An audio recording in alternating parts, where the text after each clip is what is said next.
Hello, everyone. Let's see who's in the live chat. Nobody yet. Well, I'm here with Pineapple. Hello, everyone. Forgot to mute that. No, I did. Okay. Yeah, so I'm here with Pineapple right now. Nate the volunteer says he's going to try to make it. Oh yeah, I got to send the invite to Finn.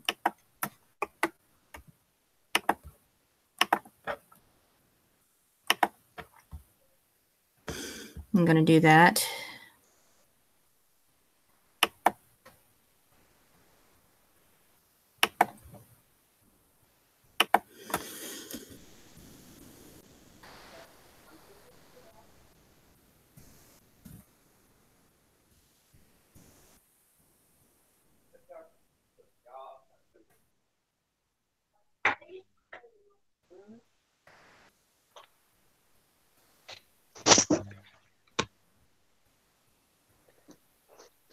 So I'm back. Okay, it's fine. Are you streaming already? Yep, we're already live, waiting for some people to show up. I'm sending an invite to Finn. Internet. Hmm?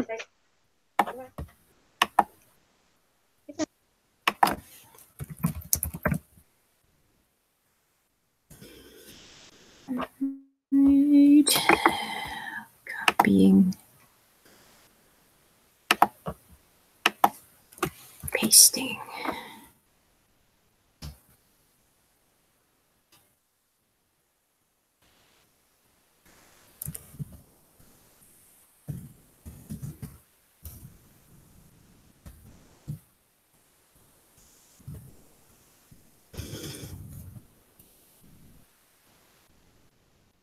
All right.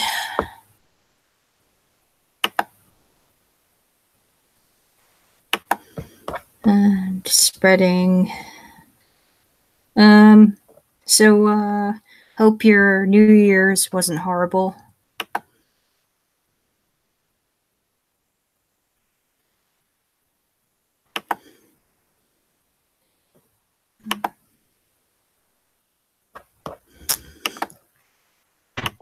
Well, it's yeah. Let's just not talk about it. All right.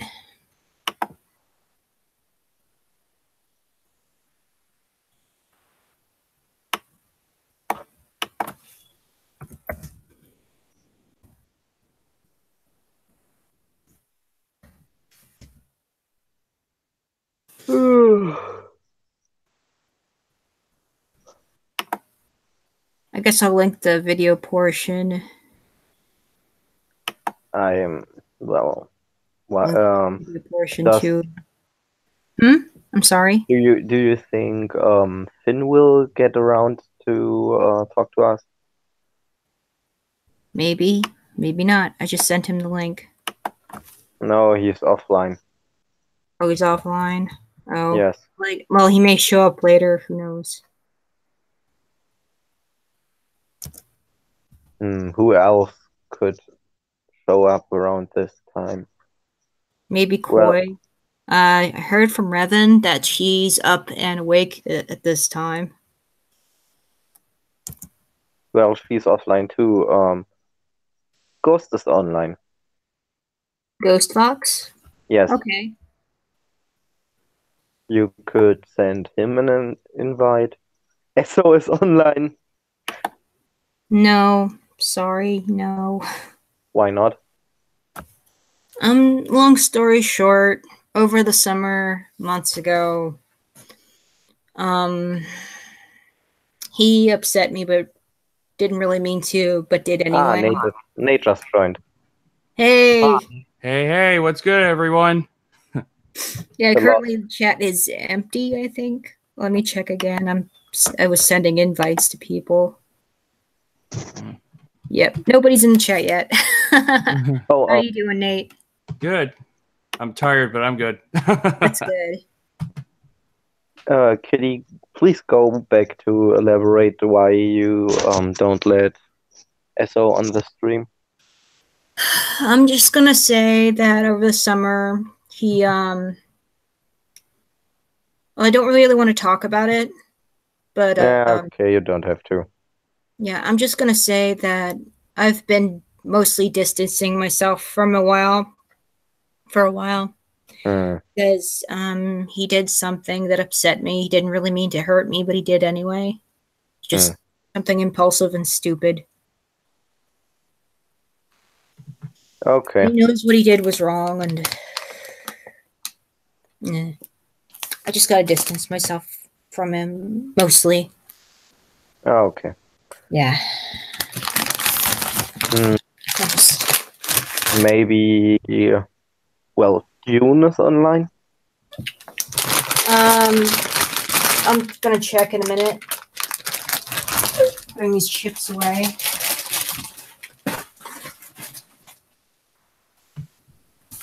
Chips are the best way to ruin the audio of, well, anything. Yeah. Chips provide noise pollution. I'll be right back in just a second. So. Oh, Humane Mind says another ANCAP that I've recently met on Twitter. He says he can't participate at the moment, but he'll be hanging out in the live chat. Yay. That's cool. Okay. That's okay. Wait, who? Humane Mind. Oh, okay. Is an ANCAP cat also there?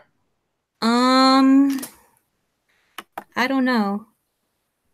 Because I want to let him know that the live stream is on for Saturday this week. Okay. And last I told him I had postponed it until I got some last minute schedule change for work. I sent him on Google Hangouts. I messaged him, but he never responded yet. Okay. He's probably not up yet. Or whatever. I'm going to get myself some lemonade. Okay, sure. I'll be right back too. So. All right. I guess I'll be talking. Let's see, who else can I invite? Is Ghost Fox on? I thought he was. Yep.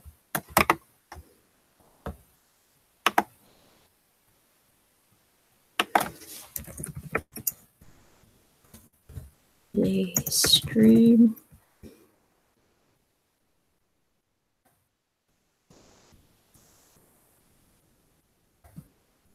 Going to be in 1.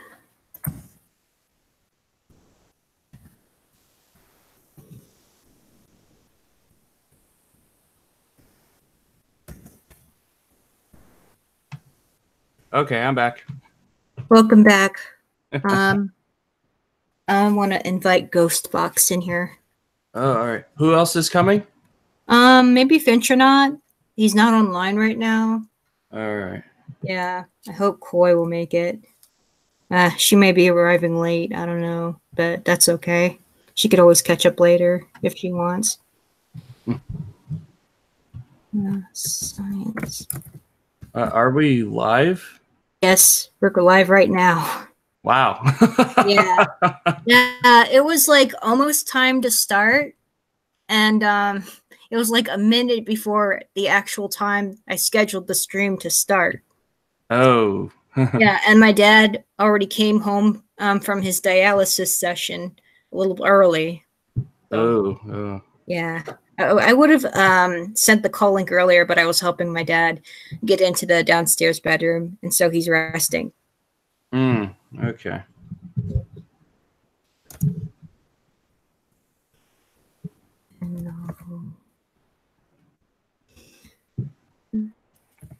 Yeah.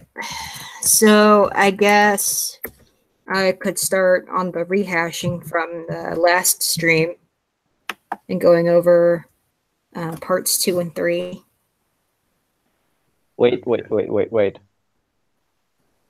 What?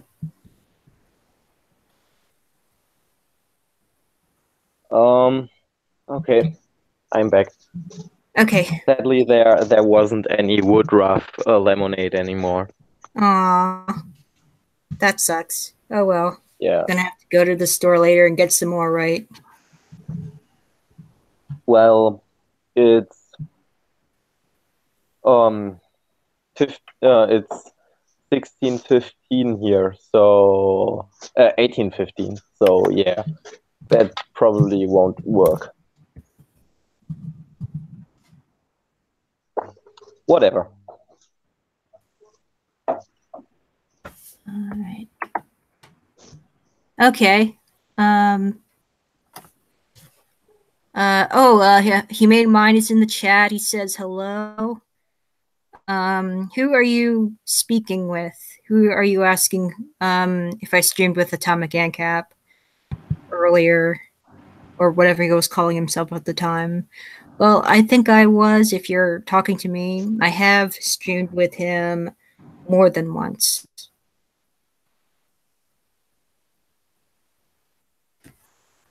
I didn't know if you checked out any streams I was in or not. I'm not sure who you're talking to right now.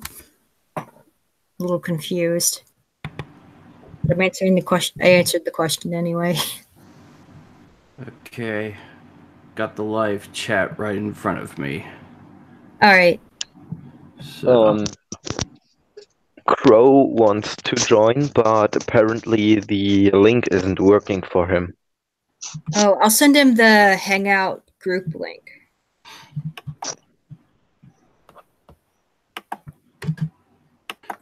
Yeah. How do these links not work at all? I have two different links. One for like the call itself, and one for the group Hangout on Hangouts. These links don't work out because Google is a giant SJW fuck up. That'll do it. Yeah, I guess so. Hey, how you guys doing? Hello. I Yeah. don't know you, do I? No, the name's Space Squid. Oh, what's up, man? Not much. Just I can't stay very long. I got some stuff I need to fix. I'm making another video, so and all that. So I can't stay very long. Okay. Oh, I'm gonna tell you what I told Ancap Kitty, that just speaking right now, I feel very exposed since I'm used to using a robotic voice. Oh.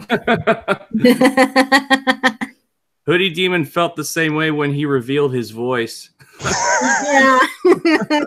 He's more comfortable with it now. He's more comfortable speaking in his own voice, like off stream, I suppose. I guess. I've talked to him a few times on Discord, so you know.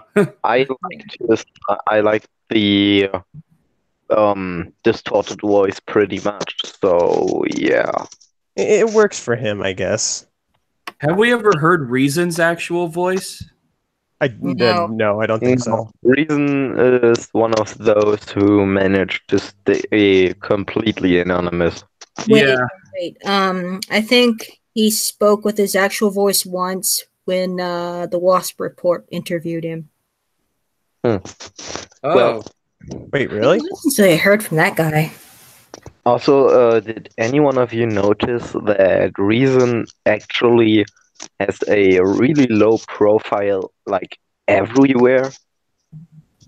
Yeah, like if you go on his Twitter or anywhere else that he has, he's just very like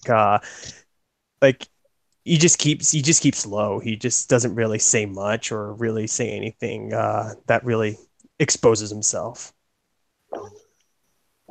Yeah. Humane Mind responded, I usually listen to streams while working, so I don't usually recognize avatar photos. Oh, okay. Yeah, we got a friend in the YouTube live chat. Well, my voice, my accent should be recognizable, I think. Yeah, it's hard to not get you confused, I guess you could say. Yeah. Yep, he's a German voluntarist. Ooh. Oh, Face Core. Yo. I got a live stream this Saturday. Or can you make it? Give me a second. Let me check my schedule for work. Uh-huh. So today's the 3rd. Let me find the 5th. I'm off the. Geez, I think I forgot to print my new schedule out. I'll have to get back to you on that on Twitter. Okay. I originally was going to delay it a few days later, but I had a last-minute schedule change, so I can do it on Saturday after all. So. All right. Well, like I said, I use this. I'm working more hours to pay for the next semester coming up. So yeah. Okay. Oh, you're going to university too. Yeah, I've just finished community college. I got maybe 2.5 more years left, and then I'm done. Oh, okay. How late do you go? Because I usually. I'm sorry. What do you mean by how late do I go? What do you mean? Be specific. I start my streams usually at 7 p.m. Pacific time, 10 p.m. Eastern time. So I'm wondering. I usually work late hours, so like late until like 11 p.m. So yeah. Oh. Okay. What's your time zone, Facecord? I believe it's Eastern. Oh, okay. So same time as me. Okay. Yeah. Yeah, definitely. Definitely on Monday nights, I stream that late. Yeah, I'm a real, I guess you could say, night owl. So I don't really. I usually ever sleep in the afternoons because, like I said, I'm working late and all. Mm-hmm. Well, Crow is in the hangout.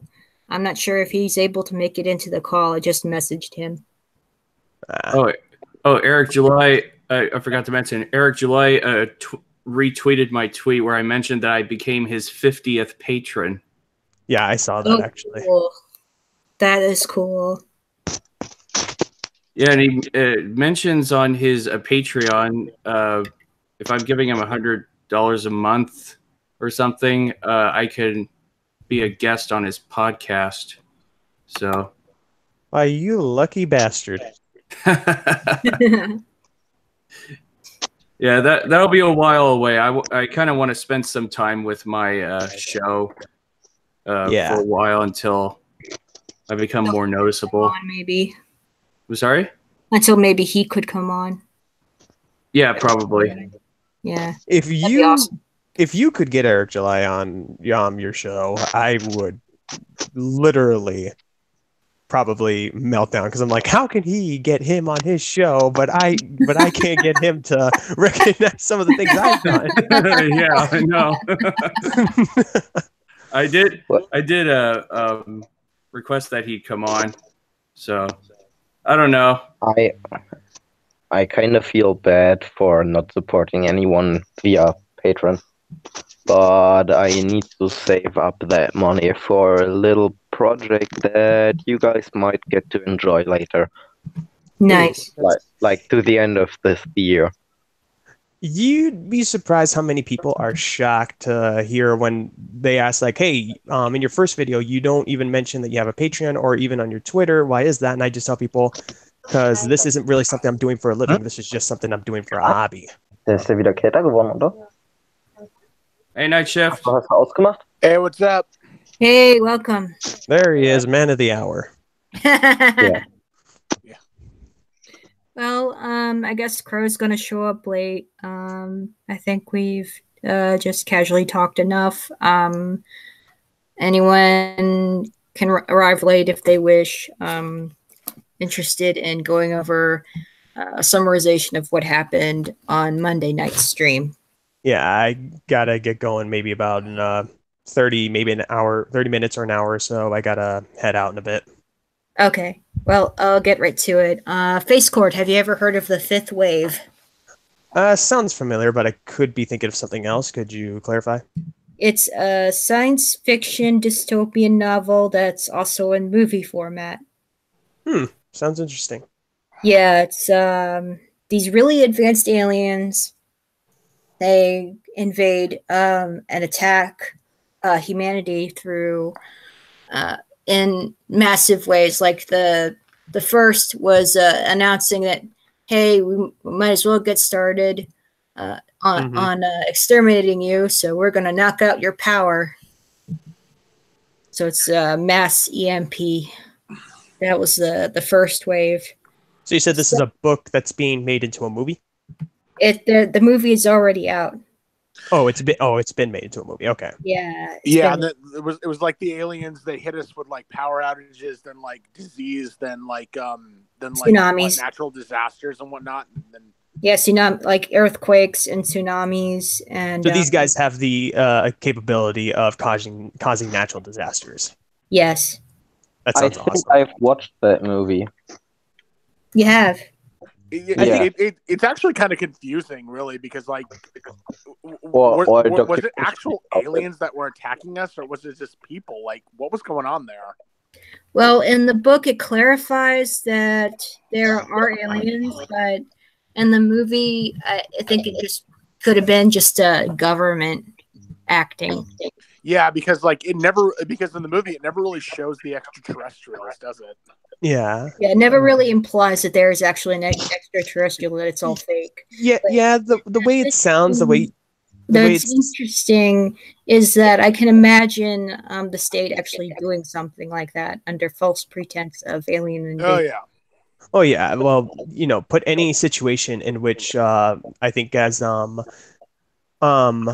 Shane Killian put it with his lime and coconut quickie, where they'll cause something and then they'll find a solution they'll find a solution that basically was the reason that caused the problem, but they'll do it in a way that says, hey, we're just trying to help you out.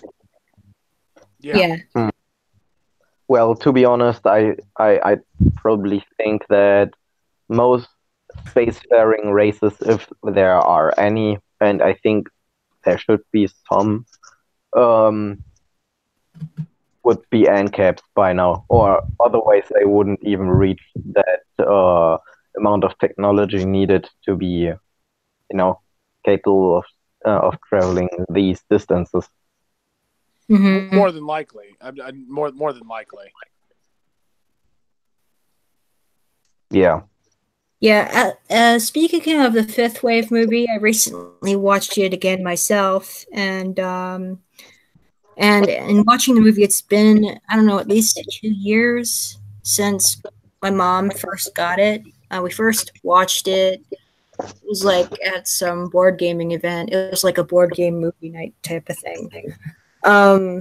Yeah, and we liked what we saw. And we actually got the DVD. And recently I watched it again, and there are definitely some differences. Like in part 1, there's this character named Crisco, and he was this creep at the refugee camp that Cassie and her father and her little brother went to and met Hutchfield. And Crisco was this creep who would dig among the dead and collect their valuables in hopes of setting up a black market and selling these valuables when to help like in hopes to start up civilization again or something. That was his reason anyway. He was also a creep, and he also died in the first part of the book. Creep always dies. Yeah, the creep always dies later on. Yeah.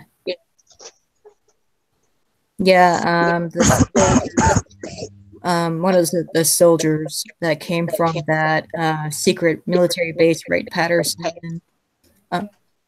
Oh, hold on. Talk amongst yourselves. I'll be right back. As soon as I can. Okie dokie. Actually, it's really interesting because there was another. Whoa. What's going on there? What's going on? Is there an echo going on? Yeah, it's coming from anarchists, I believe. Well, anyway, no, I actually read this.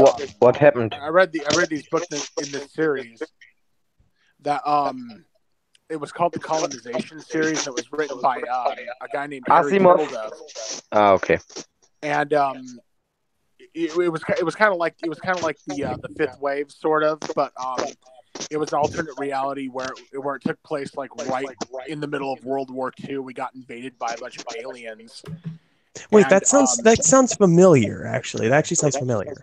Yeah, they were these reptilian aliens that invaded us like right in the middle of World War II, and they actually tried as part of like the first what would you call it? The first incursion. They tried detonating a bunch of nuclear weapons across our atmosphere to cause the electromagnetic pulse. Yeah. The only thing about it was back then we weren't using microchips or anything. We were still using vacuum tube technology. So it was completely useless against us to actually shut down anything. Didn't they also try using the weapons against the aliens? Like, weren't they able to? Yeah, humanity was actually able to capture a lot of alien technology. We used it against the aliens to defeat them. Before that, initially, it was only the Nazis who were able to gain any ground against the aliens because they dedicated so much of their infrastructure to military development during that time. So they were the only ones that were actually able to gain any ground against the aliens. But it was like half the world got conquered. I heard. Go ahead. Wait, what? No, go on ahead. Finish. Well, no. I kind of was. It was just like the other half was like still derived into different nations, but it was like we were all fighting for the same purpose. So it's actually a pretty interesting book series. Yeah, the reason I get where you were going with that, because I remember one time just hanging out with a couple of friends of mine, they were talking about that, and this guy, my friend of mine, he goes into like more depth, like how their weapons work, how their technology works. This guy happened to read the whole series and just kind of like was able to analyze every aspect of the aliens. Yeah, it was pretty interesting. Yeah, I'll have to get that read actually. Mm-hmm. It actually kind of surprises me that they never made those books into movies. They would be pretty interesting it'd be pretty interesting to see what they do with that. Yeah, but knowing how Hollywood is today, do we really want to trust them with that? Yeah, that's a good point, honestly. Yeah. Well, I can just say Star Wars. I like how there were some friends of mine, they were like really upset because they don't like what people are saying about the new Star Wars. I think I even made someone a little bit upset because I said, look, am I saying the new Star Wars are complete shit? No, they're okay, but the characters are just either bland or not even likable. I just don't like it. It's just I remember one, and even this one group defended me, the one I was just talking with, saying you just don't like the new characters because you're sexist. I'm like, wait, what? What? I'm like, how? I'm like, what did I say that was sexist? It's like you just don't like it because Rey's actually a strong female Jedi. I said I would still hate Rey if Rey was a dude. Rey's just a Mary Sue. She's overpowered, and Luke, who had to train for years and years and years to become one of the strongest Jedi, she just comes in, learns just for about the span of a few hours, and becomes the strongest Jedi out there. That's not how it works. You might as well have just said, "Oh, look at her, she's God." I was very much opposed to having new Star Wars movies made. I was like, 6 movies, that's enough. Yeah, I was skeptical. I thought, okay, maybe it could go good if they do it right. There's nothing wrong with continuing it as long as you can do it right. I mean, so far, admittedly, I am satisfied. I mean, the seventh is my least favorite of the third trilogy because it sounded very much like an intro of the fourth movie. And the eighth movie is worse in my opinion because Kylo, for example, who was the only character that was not that bland in the previous movie, now behaves like a little child with anger management problems. Well, he's just basically he's basically a kid with daddy issues. Yes, well, grandpa issues, if you want to say so. I guess so. Frankly, Kylo Ren is the most emo Sith Lord I've ever seen in my life. I could not have more disdain for his character if I tried. Take like Ugh. 90s take 90s emo and the new generation emo. That is every one of their wet dream right there. That's what he basically is. Well, honest to God, I used to make fun of him, basically saying like he liked to go to his room and listen to My Chemical Romance while playing with his My Little Ponies. Oh dear God! Throw in the My Little Ponies. You got ultimate emo edgelord. Yeah, exactly. I mean, I guess I hold the unpopular opinion that I thought the 8th movie was a better improvement from the 7th. I've always stated, and I only released one video. It was a review on The Grinch, but I've always stated to most people who sent me questions, so if someone likes the movie, are you opposed to that? And I said, well, no. People have different tastes when it comes to what they view, such as with movies or video games, and that's fine. However, that doesn't exempt me or anyone else from criticizing it. I did not like Rose in the 8th movie. Rose just felt like a token in a way, just put in there just for the hell of it. I mean, people were like saying she's worse than Jar Jar Binks. No. She's not that bad. She's not that bad. Yeah, I disagree. I mean, if you're gonna say that, she has to be like Jar Jar Binks tenfold. You'd have to do way worse than this guy. Yeah, I know. I think she is worse than Binks. I remember joking one time hearing Jar Jar Binks talk. I said, "Why does he talk like a clarinet player is being strangled?" Thank you. Yeah. Oh my gosh. Oh my gosh. Yeah, Jar Jar Binks is the worst Star Wars character ever. No kidding. That's an understatement. Just too much of an understatement. Does anyone remember that animated series of the Star Wars Clone Wars, the one where Anakin has his own Padawan, I guess? Yeah. Oh yeah. That was Jar Jar has good. Yeah, it was, but Jar Jar has an even bigger role in that one. I'm impressed with this one because they managed to take Jar Jar and make him 5 times annoying. Yeah. So, that's actually kind of my problem. That's actually kind of my problem with the new Star Wars movies. Is they're quite again soon. Oh hey, Ancapistani. Yeah. My problem with the new Star Wars movies is they're pretty much the 4th, 5th, and 6th movies rebranded or remade, sort of, because like Star Wars Episode 7 was Episode 1, pretty much. It was Episode 1, pretty much with just different characters and a few different locations. Yeah. The Last Jedi was quite literally The Empire Strikes Back backwards, like in reverse. Yeah. And so I mean, the thing about it, the thing that really kills me about it too, the thing that really gets me is because they actually had some good templates for some really great Star Wars movies or some really great Star Wars stories. Because like there was like a Star Wars RPG that came out at one point. It was like a tabletop RPG for Star Wars. And did anyone here ever hear about that? Ever play that at all? No. Okay, because like the storyline, there was actually a storyline for that would have been perfect for the 7th movie.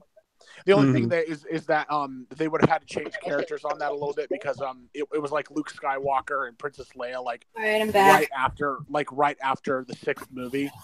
But so they would have had to have changed some characters or probably just have them go there as older people.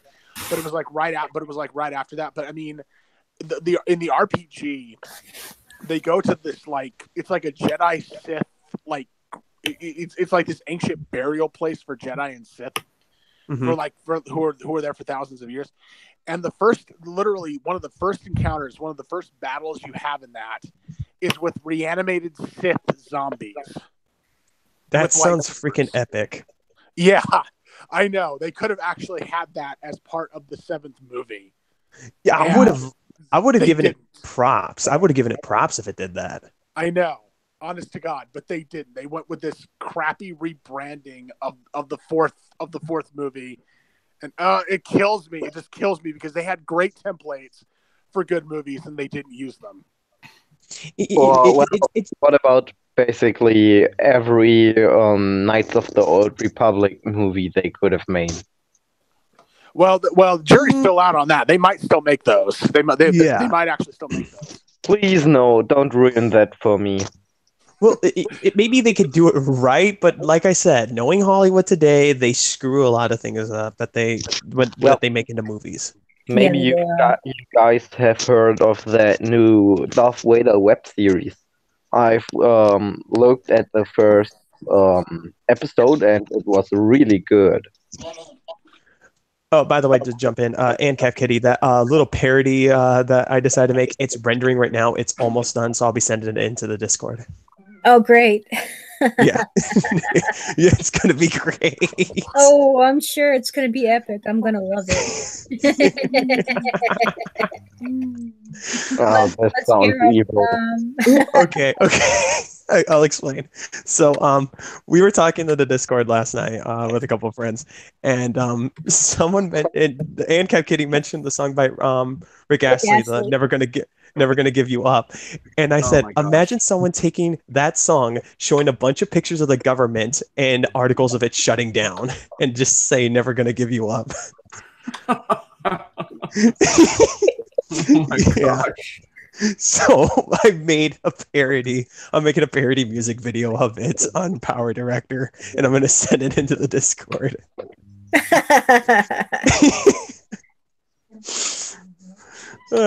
We laughed for like a whole maybe 2 minutes because we couldn't stop getting it out of our heads. Yeah. Yeah, it's gonna be epic. Oh, it is. It should be done within like maybe an hour or so. It's like rendering right now because that's where I do most of my videos. It's on Power Director. Mm-hmm.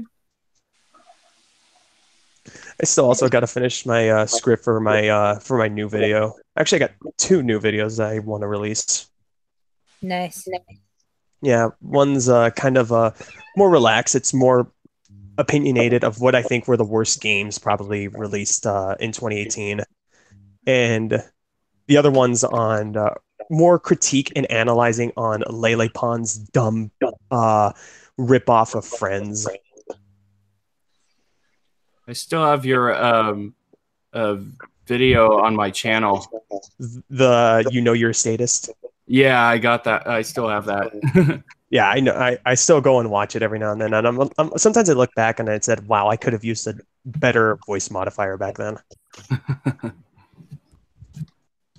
But that was probably the most fun I ever had. But I know for a fact Shane Killian was having way too much fun. Oh yeah. And we were thinking about doing a sequel possibly to it. I might join you if I got any that I can still use. Yeah. Catching up with live chat now. Humane says, well, whenever I earn my first bill, I will set aside a few million to start a Hollywood alternative too. And further on, if Jar Jar had been a secret Sith, that would have made him the best Star Wars character. Yeah, right.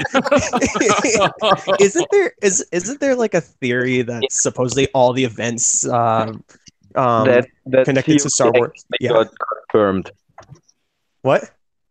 That theory got confirmed. No way. Yeah, it was supposed to be like that first. What? Wait, what? What was the theory? That everything that happened within the Star Wars universe from episodes 1 to 6 was all because of Jar Jar Binks. It was supposed to be like that. Yeah, that actually Palpatine is the apprentice of Binks. That's what was supposed to happen at first. No, Palpatine is the master. Like in the first script, they made it like that. Palpatine was the master. Well, according to this one, no. He may have thought that, but Binks was the master. That's insane. There's a joke that they do on Robot Chicken in the third episode of the Robot Chicken Star Wars. where Palpatine's falling and he starts like trying to I guess the joke is he's confessing to all the bad he's done. So he calls Jar Jar and says, hey, Jar Jar, I'm sorry for manipulating you and making you do all those bad things. He says, oh, okay, you some manipulate me. Okay, Palpy. And then he hangs up the phone, starts evil laughing while putting a hood on. Oh my god, awesome. Yeah, I'll probably see if I can send it to you guys here on the Google Hangout and show you what I mean. Okay, cool. All right. It is really Something to see later. And we also have someone else here in the live chat. Who may that be? I guess I'll just say Zero, I guess. Hopefully it's not one of those clones of mine. I dispatched off. You mean says Jar Jar was supposed to be Darth Sidious? No, Jar Jar was supposed to be Darth Sidious' master in the first script. And Zero asks, is there any evidence backing that theory? Yeah, precisely what I'd like. Someone I've heard that got confirmed that in the very first script they played with the thought of Jar Jar Binks being the master. I don't know which YouTube channel that was, but I know for a fact that one of those apparently confirmed that theory. I'm just gonna say I still find it very hard to believe. That just doesn't seem possible. It's Star Wars. But then again, I've had heard some pretty ridiculous things that have actually been true, so I could be wrong. Oh yeah. Well, we all have seen those crappy new movies, so yeah, that could have been possible. I actually haven't, and I don't plan to because I've heard you guys say over and over on how much. Hold on, I could be back again. Excuse me, ladies and gentlemen. We seem to be having technical difficulties. Please stand by.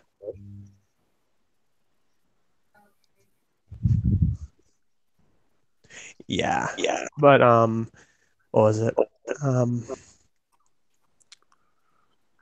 I think there is I had to switch content. If you're probably wondering why I'm Nate, why I'm doing more reviews and commentary, it was more along the lines of any video that I really wanted to respond to was either done by the others, and for me to do a response would just be me taking everything they said and wording it as my own. So there wasn't really much for me to do. So I was just like, in a way, I do have to leave YouTube and Twitter for a little bit. But when I come back, maybe I'll find something else I can really do while also maintaining my libertarian status on the side.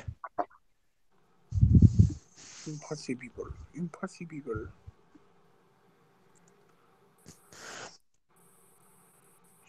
Uh-oh.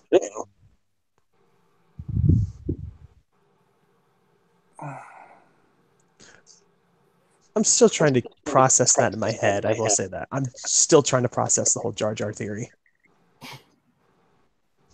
Yeah, no, it's pretty out there, but it could be true, honestly. I can imagine you probably like your head would Dark Shift, your head would explode if it turns out to be true. I know. Honestly, it just doesn't make any sense.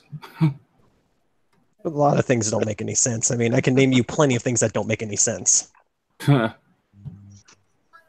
Yeah, for example, how people whatever.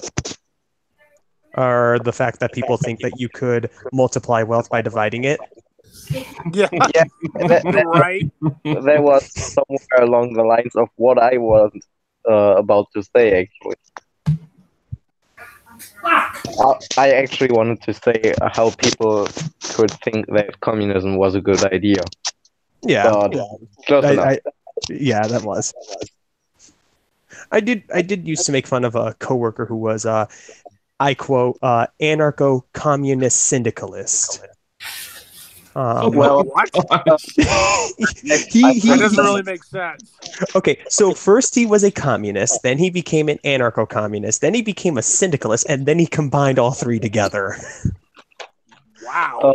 I don't know how he came to that conclusion, but when he said he was a syndicalist at one point, I said, so you believe in a world where there are 50 different mafia groups claiming to be the mafia? You want Yeah, that? right? And he's just like, no, it just means the workers will be in charge of everything. So essentially the mafia. And Pretty much. so one thing he used to do a lot was he was a big, huge complainer. I started working full time because I kind of wanted to, a lot more money and would help me through community college at the time. So I was like, I do like working. It passes the time.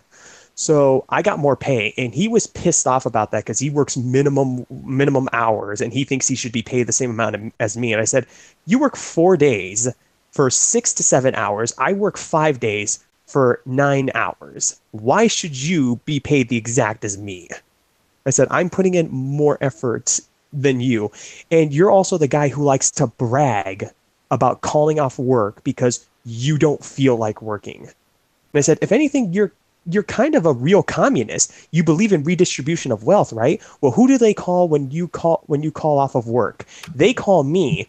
I take your shift and I say, hey, he really does believe in redistribution of wealth because he's giving me his paycheck. Yeah. I remember he tried to get me fired. I told Ancap Kitty this time. He tried to get me fired by lying that I was a Nazi.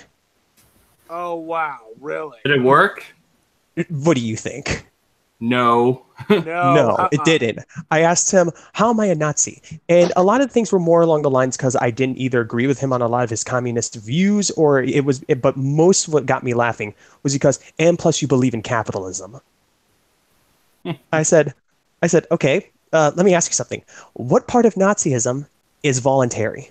Can you explain that to me? He says, what do you mean voluntary? I mean, where does the voluntary exchange and transaction of goods and services with no forced coercion or any form of corruption and no interference from the state or government? He says, that is the biggest bullshit that capitalists spew all the time. That is not what capitalism is. I said, okay, Einstein, why don't you explain it? Why don't you explain it? What is capitalism? And he said the most communist response. It's a hierarchy of wealth where the rich take control of everything. I said, so corporatism. I said, so corporatism? And he says, no, corporatism and capitalism are the same thing. I said, please I've heard that too. Retard alert! Retard alert! Yeah, really. Yeah. Yeah. So I just said, can you please explain that to me? I need to know how they're the same thing. You can't just say they're the same thing because somehow they have a free market, so that means they're the same thing. You have to explain to me how one's voluntary and one is interference from the government through force and regulation. Please explain. And I tried talking to him calmly, and he just was like, if you ever seen a cartoon where a person's face goes completely red, he was close to actually fitting that description. I thought for a second he was going to do that. I was like, uh-oh, I think he's either going to punch me or he's going to storm out of this place. All right, again, I might be in and out because my dad wanted to go upstairs early, and but he called me a Nazi, and I think he started like doing that whole like laughter, like you're like, oh my god, I can't believe you said that. But I said, if I'm a Nazi, wouldn't that make me a socialist? And he said, oh my god, you are so stupid if you believe that they're socialists. How are they socialists? And I just thought, like, cartoon wise, I pulled out like a whole long list of a long paper of a list paper, and I was like, oh gee, where to start? Do you want the top 10, top 50, or would you like the whole freaking shebang? Right. Yeah, he did not like me. He just did not like me. But he mostly, not only because I was capitalist, but the more the reason he didn't like me was because I encouraged people to more along the lines, if they want more money, I'd recommend either going full-time or going to work for a friend of mine who owns a local business that actually pays people more money to work minimum wage because he has the money to do it. And he didn't like that. He thought that, no, all workers should be paid exactly the same. He says, no, because full-time workers are putting in more effort. They pretty much work 24/7 on the clock, while minimum wage workers are there to develop skills, as he put it. I once debunked a conservative, quote-unquote, where they were trying to say that I'm in favor of mob rule because I want no government. That's exactly the opposite, though. You'd be for democracy if you wanted mob rule. Yeah, exactly. and then I literally told this conservative, you sound just like Dusty Smith. Watch this hoodie demon response to Dusty, so you'll see what I mean. The cult of Dusty. Yeah. Oh my gosh. Dusty was really, really triggered in that video. I gotta tell you. Yeah, he was. Triggered. We need a new word for that.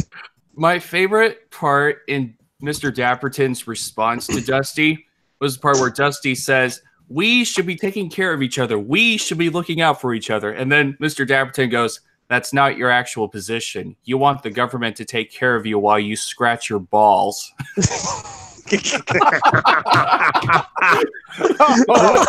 Win. Epic win. Dude, I gotta say that to a left-winger, and they're gonna freaking give me a ghost face or something. I don't know. Yeah. Oh, probably. I probably would have everybody in the whole room looking at me and staring at me when I say that. I mean, that would be so hilarious. Yeah, it would. With my positions, I will say this. This is going to give you guys a good laugh. I think I'd say it's more of my dad's side. He is ready to freaking destroy me. He does not like, because I grew up in a predominantly Democrat liberal household. So dear. Yeah, it's pretty brutal. Now, my mom, she's pretty like tamed, so she'll hear my positions, and we will like sometimes sit down and talk about it, and she'll hear my points, I hear her points, and she's just like, well, obviously there's really no convincing you, but you know what, I respect where you stand. And I said, well, at least you didn't call me anything or get mad. So things are pretty tame between me and her, which I like. But my dad is like, I wouldn't say he was at one point die hard. Now he likes to say he just more goes along the sides of a logicalist, I guess he calls it. He just thinks logically. He just sees both sides and just sees what's best about both of them. I said, so you're a centrist who believes in the lesser of two evils, is that? And I asked him, and he said, well, if that's what you want to put it, yeah, I believe in lesser of two evils. So you don't seem to understand that it doesn't matter who's the lesser of two evils, it's still evil. But he got mad at me one time because I like posting on my personal Facebook, even if it's just for joke wise and just to get him mad. Taxation is theft. He says, that just draws people away, right? They stop listening after you say that because it's not theft. I'm like, really? It's not? He's like, no, it's not. In fact, you sound more entitled, like an entitled snowflake when you say taxation is theft. I'm like, how am I being entitled if I said everyone is entitled to their money, that they shouldn't be forced to give it away because some big suit thinks they can help build a civilized society with it. And he says, so you don't want schools, so you don't want all that stuff. They do the classic argument, you don't want schools, you don't want roads, you don't want firefighters, you don't want police departments and all that stuff. I said, not an argument. You can have all that under a private industry. I even said that. I said, well, I tried asking him, I said, are you saying these things never existed before taxes? Actual response, nope. What? Yeah, nope. Wow. I said, these things never existed. So when we built the 13 original colonies, we didn't have schools, we didn't have like medical clinics, we didn't have all that stuff. Nope. I'm like, really? So we just sat there and said, well, we'll just scratch our balls with our head up our asses. Yeah. It was funny. So my argument was, what's so bad about a private police force? And he says, you honestly think a private police force is going to work? How is it going to be funded? I said, okay, honestly, answer me this. And I said, if you weren't taxed for these things, are you saying you wouldn't want to fund your own kind of school, your own kind of hospital, or anything else? You wouldn't want to fund it yourself? And he kind of jumps the question and says, no, only about 2% of the population would want to do that. And I said, no, I'm not talking about anyone else. I'm not talking about anyone else. Screw anyone else. I'm talking about you. Are you saying you wouldn't pay for this stuff if you weren't taxed for it? You wouldn't want to fund it yourself? He says, yes, I would pay for it. There you go. You don't need it then. You don't need it. You don't need someone holding a gun up to your head saying, you're going to pay for it, I'll put you in jail. I mean, that's not fair right there. I mean, we can I said, I mean, we can all agree 98% of the reason why people are poor is because, well, they suck with money, but 2% is because, well, they're being taxed too much. They're having their money taken away. But the way you know if you beat my dad is if he says, okay, I don't want to hear anymore. I don't want to hear it. I don't want to hear it.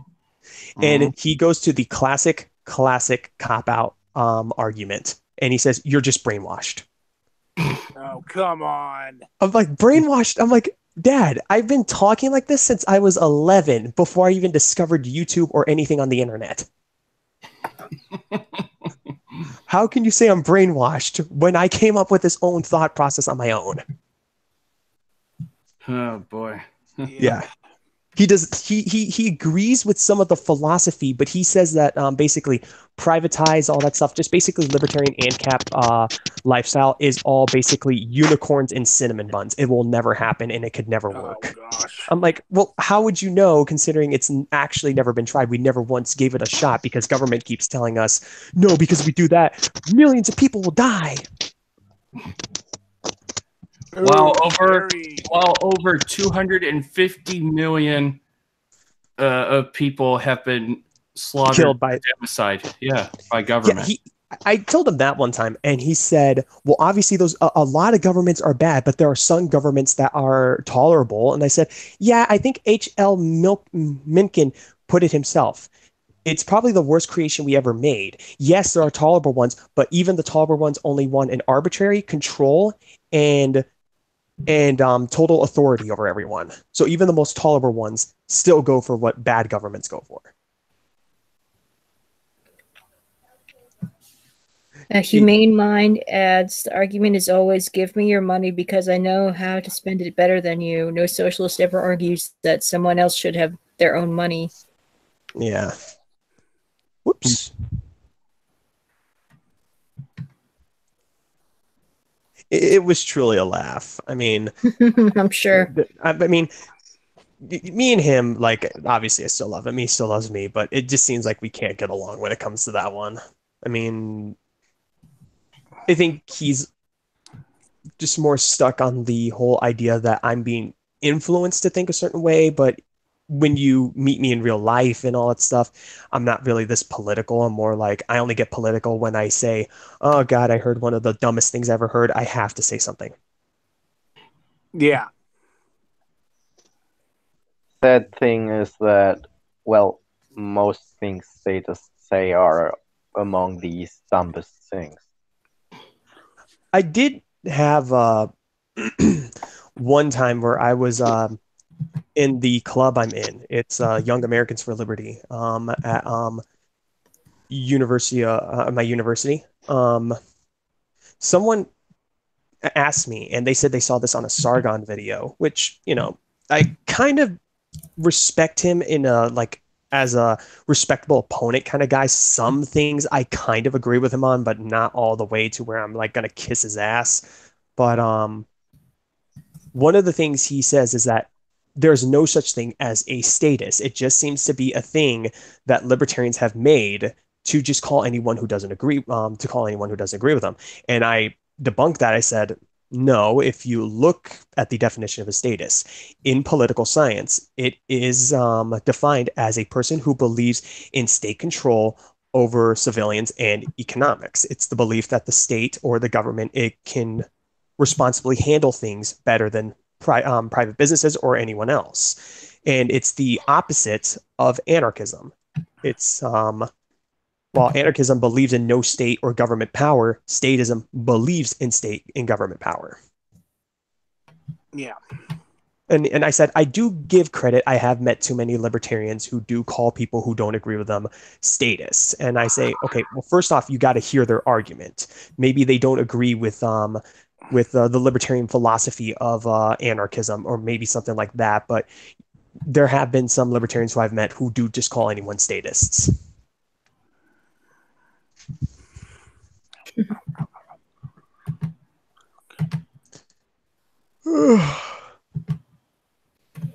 All right. I think I'm going to wait until my dad calls me again one more time before we could get to the fifth wave, possibly.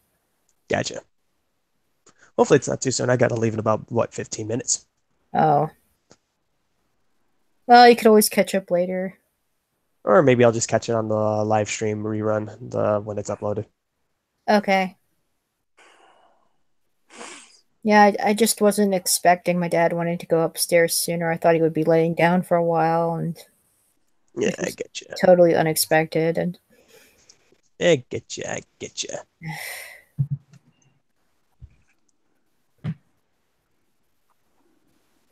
Question. yeah, If I am to be a guest on Eric July's podcast, should I do a face reveal first? Just go with what you think is best. I mean, yeah. yeah. You could. Well, I mean- it would probably be best if you just don't do that. Yeah, I'm one of those YouTubers who will probably not even after it's a pipe dream in my eyes, but even if I got to 1 million subscribers, I wouldn't do a face reveal. Yeah. Just don't do it. Yeah. Or you could do what Grade A Under A did and just get a fake picture and just say that's you. Yeah. I mean, I probably would do one if I absolutely had to, kind of like what Dapperton had to do when he got doxxed. Yeah. I was wondering why he was showing his face. I'm like, huh, he never did that. And then I looked back and said, oh, yeah, he got doxxed. I forgot. Though he did briefly show his face when he responded to Lavelle Robinson. Oh, yeah. Is Lavelle Robinson even still on? Yeah, though he keeps putting up videos and deleting them, putting up videos, deleting them. I mean, it's like he puts them up and then he pussies out and gets rid of them. It's like... At first, when I saw him, I think I spotted him before Mr. Dapperton did a response. At first, I thought, okay, this guy's got to be a troll. Like, maybe he's just doing it because he's either making fun of people like who act like that in general. And then I watched a little bit more. I'm like, okay, this guy's not a troll. He honestly believes what he says. Oh my gosh.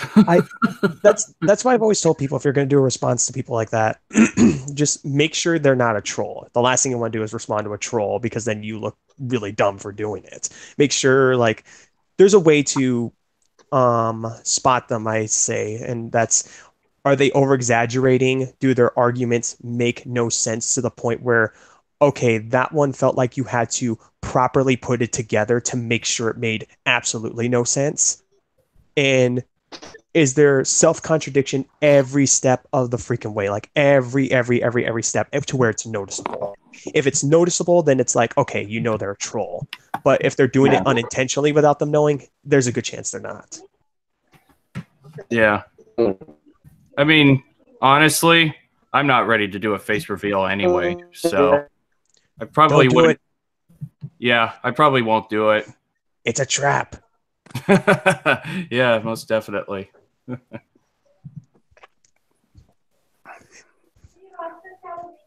Jeez. Face reveal sounds fun at first. It's always woohoo, yuck, yuck. But the internet never forgets. Exactly. They'll remember. Yeah. Oh, yeah. As soon as you show that face, they're going to be like, screenshot that shit. Get it. Oh, yeah. I've noticed that with when the commies were going after Daps, they screenshot his face. Yeah, and they like try to make a meme of it. Oh, yeah. Yeah. But as we all know, they cannot meme. Oh, yeah. Nope. They once showed it.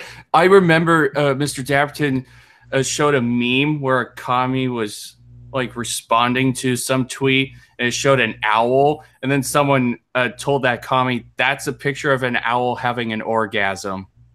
Yeah. Oh, I remember that.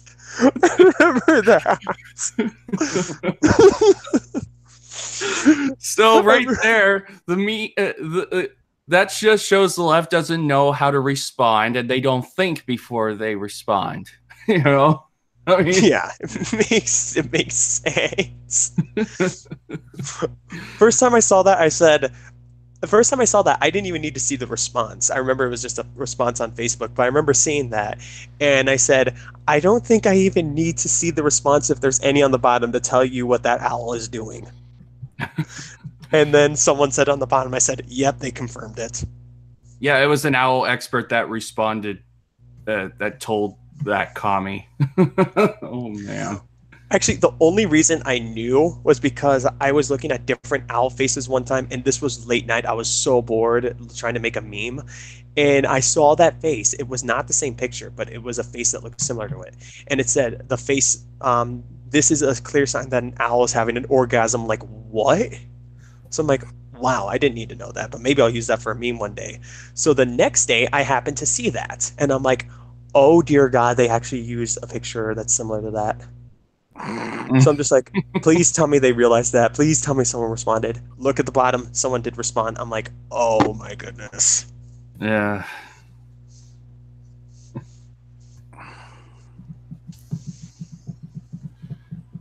Oh man, I hope that idiot that I've been responding to on Twitter is gone.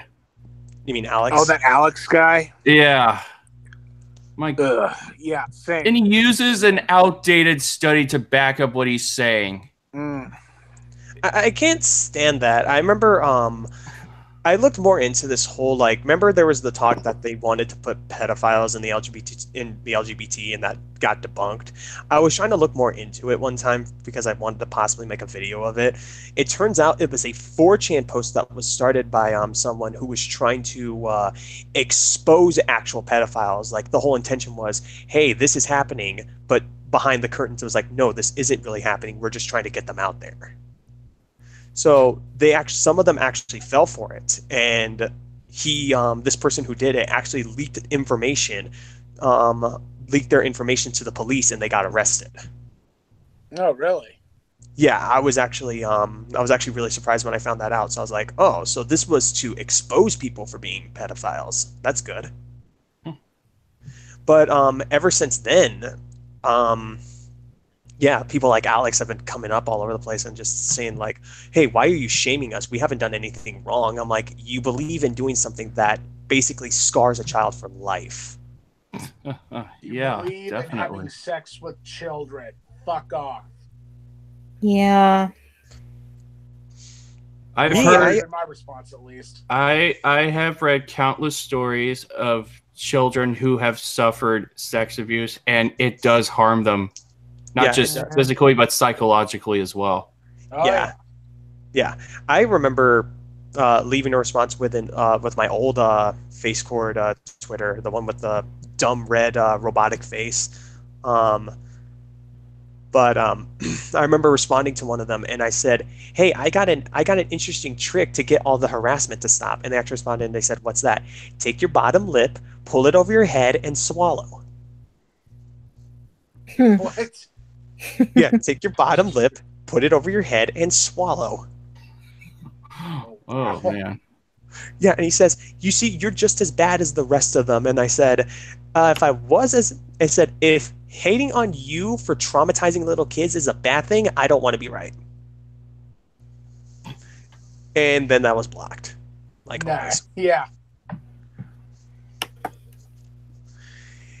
Yeah, go ahead. I was just going to say, I actually found the video that announced that that one creepy guy that Dapperton responded to and exposed, along with many others, had committed suicide or something. Oh, shit. Yeah. Hang on. Got to get my chalk. And there we go. Score another point. Jeez.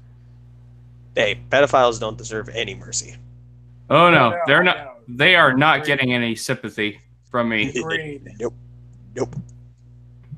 Yeah, that guy actually came back on YouTube briefly, made another video talking about what the police did to him, and then he was like, "Yeah, who cares about me?" And then Dapperton's like, "Exactly." Yes. Baby, where? Yeah. Brutal but deserved. Yep. I mean, the guy was stupid for actually putting his beliefs out there like that. is stupid. You might as I said you might as well have just jumped into a pit of venomous snakes and then somehow blamed someone else for jumping in. Oh yeah. Man. Anytime I hear that someone was arrested for being a pedophile was arrested, I said, keep this in mind, buddy. Don't drop the soap because, you know, some people in there like it when that happens, but you might not. Yeah, and Alex was trying to make the case that pedophiles are being oppressed, and I'm going, no, they're animals that need to be locked in a cage. Oh God! It seems that the one of the things he posted, and this was not one of the ones I think you responded to. He posted a link that shows like the same guy that Dapper didn't expose, where it showed like the age and all that stuff of and what they do that can be seen as consent and all that stuff that they do at a certain age. I said, just because a child does something, it means they're curious with their body. They're curious of what their body can do. That is not a sign of consent. Yeah, exactly.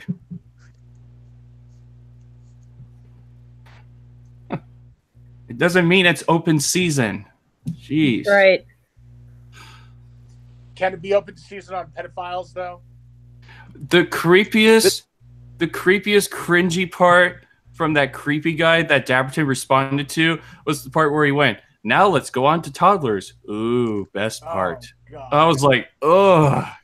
I swear when I heard Seriously? that, I swear I heard that, I was like, oh my God, I'm going to throw up. I'm actually on the urge of violently throwing up. No, I remember that. I actually remember that from that video, and I you know, I've never gone from like 0.01 to murder so fast. To like murderous rage. I just, oh God. I got I so can't stand that sumbitch. I was extremely furious when he actually said towards the end of the video, I am a pedophile. I'm attracted to children between the ages of 3 and 12. And I'm like, 3-year-olds? Are you serious? I said right there, you might as well put a sign on you saying that you're a pedophile and put a little target right on top of your head, because that's where I'm aiming. You know, I would almost encourage him to do that. I actually, and he also showed some pictures of kids on his video. I think that was kiddie porn that he was showing. Oh, don't talk about that. That one made me really, really pissed off. Oh, yeah. Nah. Oh, boy. So right there, if I had saw those photos, I'd be like, I'm calling the cops right now. I'm calling the cops. You guys need to look into this guy. Yeah. I don't give a crap if I especially hate it when you try to report these people. And I had an issue where a friend of mine tried reporting an actual pedophile that lived in her neighborhood. And when they kept on trying to report the fact that he was stalking kids within like a nearby playground that's near the neighborhood and all that stuff, they said, this guy's acting like a creep. We don't know what he's going to do. Can you please either restrain him or take him away or force him to move? And their excuse was, this one made me furious. They said, well, we can't really do anything until he's actually acted upon it. There's nothing we can really do. I'm like, yes, you can. Just cuff the bastard. They don't do anything about it? No, they didn't do anything. They were just like, Oh well, my he hasn't God. really done. He hasn't done any action that is against the law, so we can't really do anything until he's actually acted upon it. I'm like, he's stalking kids. She just saw him sitting in a bench watching kids, despite the fact that it is stated within his record he cannot be within a certain feet of kids. And hello, stalking is illegal, so I think this was in where is it? She lives somewhere in Oklahoma. So I'm like, oh boy. And people like Amos Yee are the worst. They are even worse. Oh, no kidding. Who? Amos Yee. I think it's Amos Yee. I think Amos Yee. I've heard probably. of that one. What are they? What's their deal? I'd have a hard time explaining, so I'm gonna let Nate do it. He's an apologist for pedophiles. Reason did a response to him. Who? Reason. Oh, okay. All right. Yeah. Which person are you talking about? Amos Amos. E. Oh yeah, Dapper I did a lo- video on him too. No.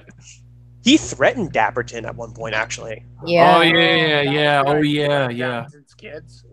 Yeah. Oh my gosh. And he wasn't taken down, was he? No, actually, he's still up. Oh my god. Yeah. Fuck you, Twitter. Yeah, he's still up. In his what is it?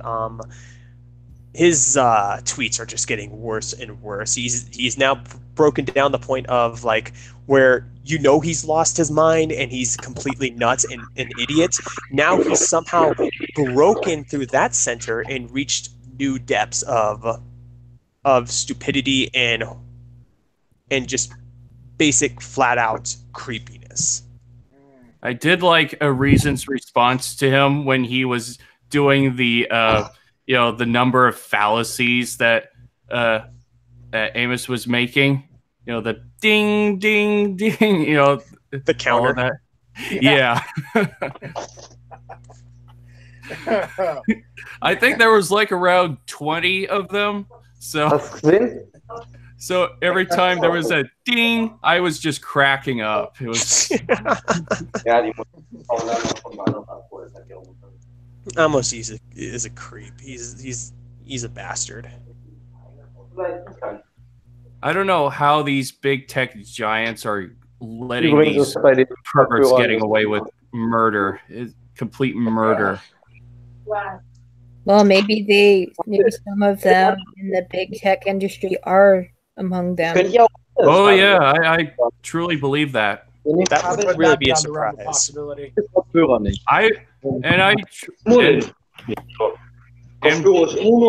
Dude, turn off your mic. Anarchist. Pineapple. Nein, das ist nur das Kabel, was das macht. Ja, das hat Kontaktschwierigkeiten. Pineapple, please mute. There he did. No, never mind. Dude, what the heck are you doing? It sounds like one of those. Background. Okay. I was just gonna say. I was just for the icing on the cake of this whole thing. I'm just gonna finally say that I would not be surprised if Pizzagate is real. Yeah, I'm not. I wouldn't be surprised. I thought it was. Oh, Okay, I'm sorry. I totally believe it is. I totally believe it is. I dropped my headphones. Sorry. Okay. Yeah, I didn't really believe in Pizzagate. I thought it was just something that InfoWars made up. So I'm just thinking, okay, if it comes from InfoWars, but now look at what's going on, I guess I could see where you're coming from. I mean, I think WikiLeaks has also leaked information about Pizzagate as well. So, honestly, the WikiLeaks cannot be a fake news place at all, because guess where they get their information? From news. Not just that, the government itself. Oh my. Does anyone remember when CNN was doing that stupid thing where they say, not only is looking at WikiLeaks wrong, it's also illegal? The fuck? Yeah, I think it was either Jake Tapper or someone. I'll look up who it was again. There's a video, but just look up CNN says WikiLeaks is illegal. If it's Jim Acosta? No, it wasn't him. It wasn't him. I know for a fact it wasn't. Because it was someone like standing up while standing next to like the TV screen that projects like the image on screen. Wolf Blitzer? Like I said, it was someone. I gotta look that up again. But they actually said looking at WikiLeaks is illegal. I'm like, really? Well, then I guess I get 10 to 15 years. Man, CNN is so ignorant. They're so freaking ignorant. The only thing I have to say to that is shut up, boot throater. Shut up. Wait, shut up what? Shut up, boot throater. Like deep throating a boot. Boot Oh. throater. I thought you said shut up, big brother. Big brother. Oh God! When I hear the word when I hear the word Big Brother, it reminds me of that stupid like reality show. Oh, my mom Oh, loves that yeah. I don't watch reality shows at all. Though I do. I did watch the Osbournes though. Oh God! I'm sorry. The only reality show I ever watch is Alaskan Bush People. Does anybody else watch that show? I've watched it. I've watched it a few times. The only reality show I've ever watched is Survivor. I think I remember like the first season of Survivor. It's still an okay show. I mean, That was a long time ago. it's still going on. Yeah, and I used to watch Biggest Loser. Remember that show? Yeah. Who couldn't remember? I think I think a past winner of Survivor was on there. A past winner. He was the first season winner of Survivor. He was on that show. Oh yeah. Richard Hatch, I believe it was. Yeah, I really like Survivor more along the lines because I'm not saying I could do what they do on there. I mean, to have to stay on an island and have to get the food on your own and all that stuff, it's pretty tough. But I have gone camping before and done stuff like that with minimal food. And I mostly go on to see like some of the contestants who go on there thinking it's going to be easy, start like breaking down and all like, oh, this is too hard. I'm like, then why the hell did you sign up? Yeah, I mean, really. you see all these people who go on there. You know their mentality. They're going on there because they can win money. They know what they signed up for. You, on the other hand, I think there's been like 10 contestants I've seen throughout my time watching it where they think this is going to be a cakewalk, and then maybe 2 days into the game, they're already like tired and exhausted. They're complaining. And I'm like, look at all these guys. What do you think they're like? They know what they got into, but at least they can suck it up. I've been watching clips of America's Got Talent on YouTube, and I've been mostly focusing on people who come on and sing. I think America's Got Talent's okay. Yeah, though. I'll just say Honestly, it. Ozzy Osbourne left. I think that's when it just kind of got dumb for me. Sharon Osbourne was judge. It wasn't Ozzy. No, it was Sharon Osbourne. Yeah, it was Sharon. Ozzy was never a judge on the show. No, but Howard Stern was, and he was okay.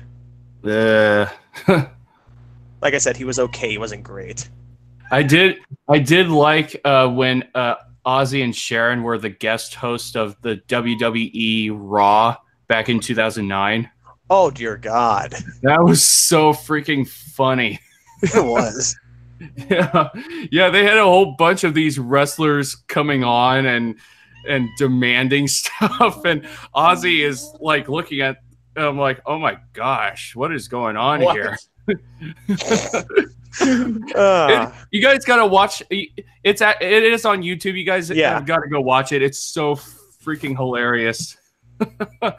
This was back when WWE was still doing pretty good. What was doing really good again? I'm sorry. WWE. Oh yeah. Though I think Dapperton came up with a video saying that wrestling is fake and gay. Yeah, I remember seeing that.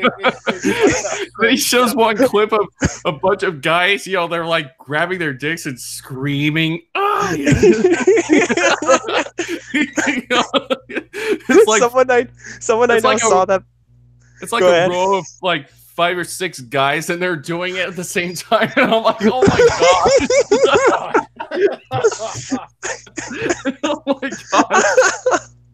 I remember a friend of mine saw the thumbnail and he thought, oh, hell no. So he goes and watched it. I'm like, oh no. He clicked it. I'm getting out of here. He shows the clip and immediately I hear him go, ah! He closes his browser. Nothing but pegs and bulls comes from Texas. So I asked him, so do you think wrestling's gay now? He's like, that was not wrestling. I'm like, no shit, Einstein. What did you expect? That was gay porn. That was not wrestling. That was gay porn. I'm sorry. I see a gato. But I see a cat. When the wrestlers start yelling at their opponents, your resistance only makes my penis harder. Then I've got to turn the channel. Sorry. Yeah, apparently the cat doesn't like you. Oh boy. I will say this: when it comes to wrestling, I think WWE's starting to die. It's no longer what it used to be. I mean, it's had a really good run, though. Yeah, 2018 was pretty decent, but right now they're going downhill really, really fast, and it's because of the stupid move to what are they doing? They took all the McMahons, including Triple H, and the brands are still going, so they're still SmackDown and Raw, but now they run the entire show. They're now going to do that. They no longer have general managers anymore.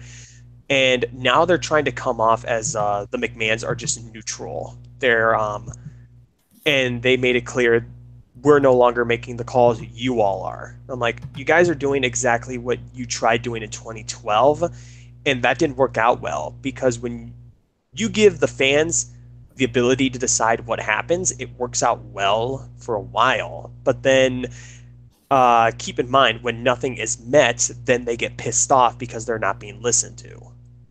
Yeah. They ought to. I think the ratings would boost if they brought Sharon and Ozzy back on as guest hosts again. Do that again, and if you do that again, you know for a fact the new generation of wrestling fans are going to be like, "Who are they again?" Yeah. Yeah, I remember watching Ozzy and Sharon, and I noticed in the crowd someone was holding a sign saying "Ozzy for president." I mean, What? That wouldn't be so bad. Oh, hey, Ozzy. Ozzy actually said one time, "I don't have time for politics. Politicians don't understand me, and I don't understand them."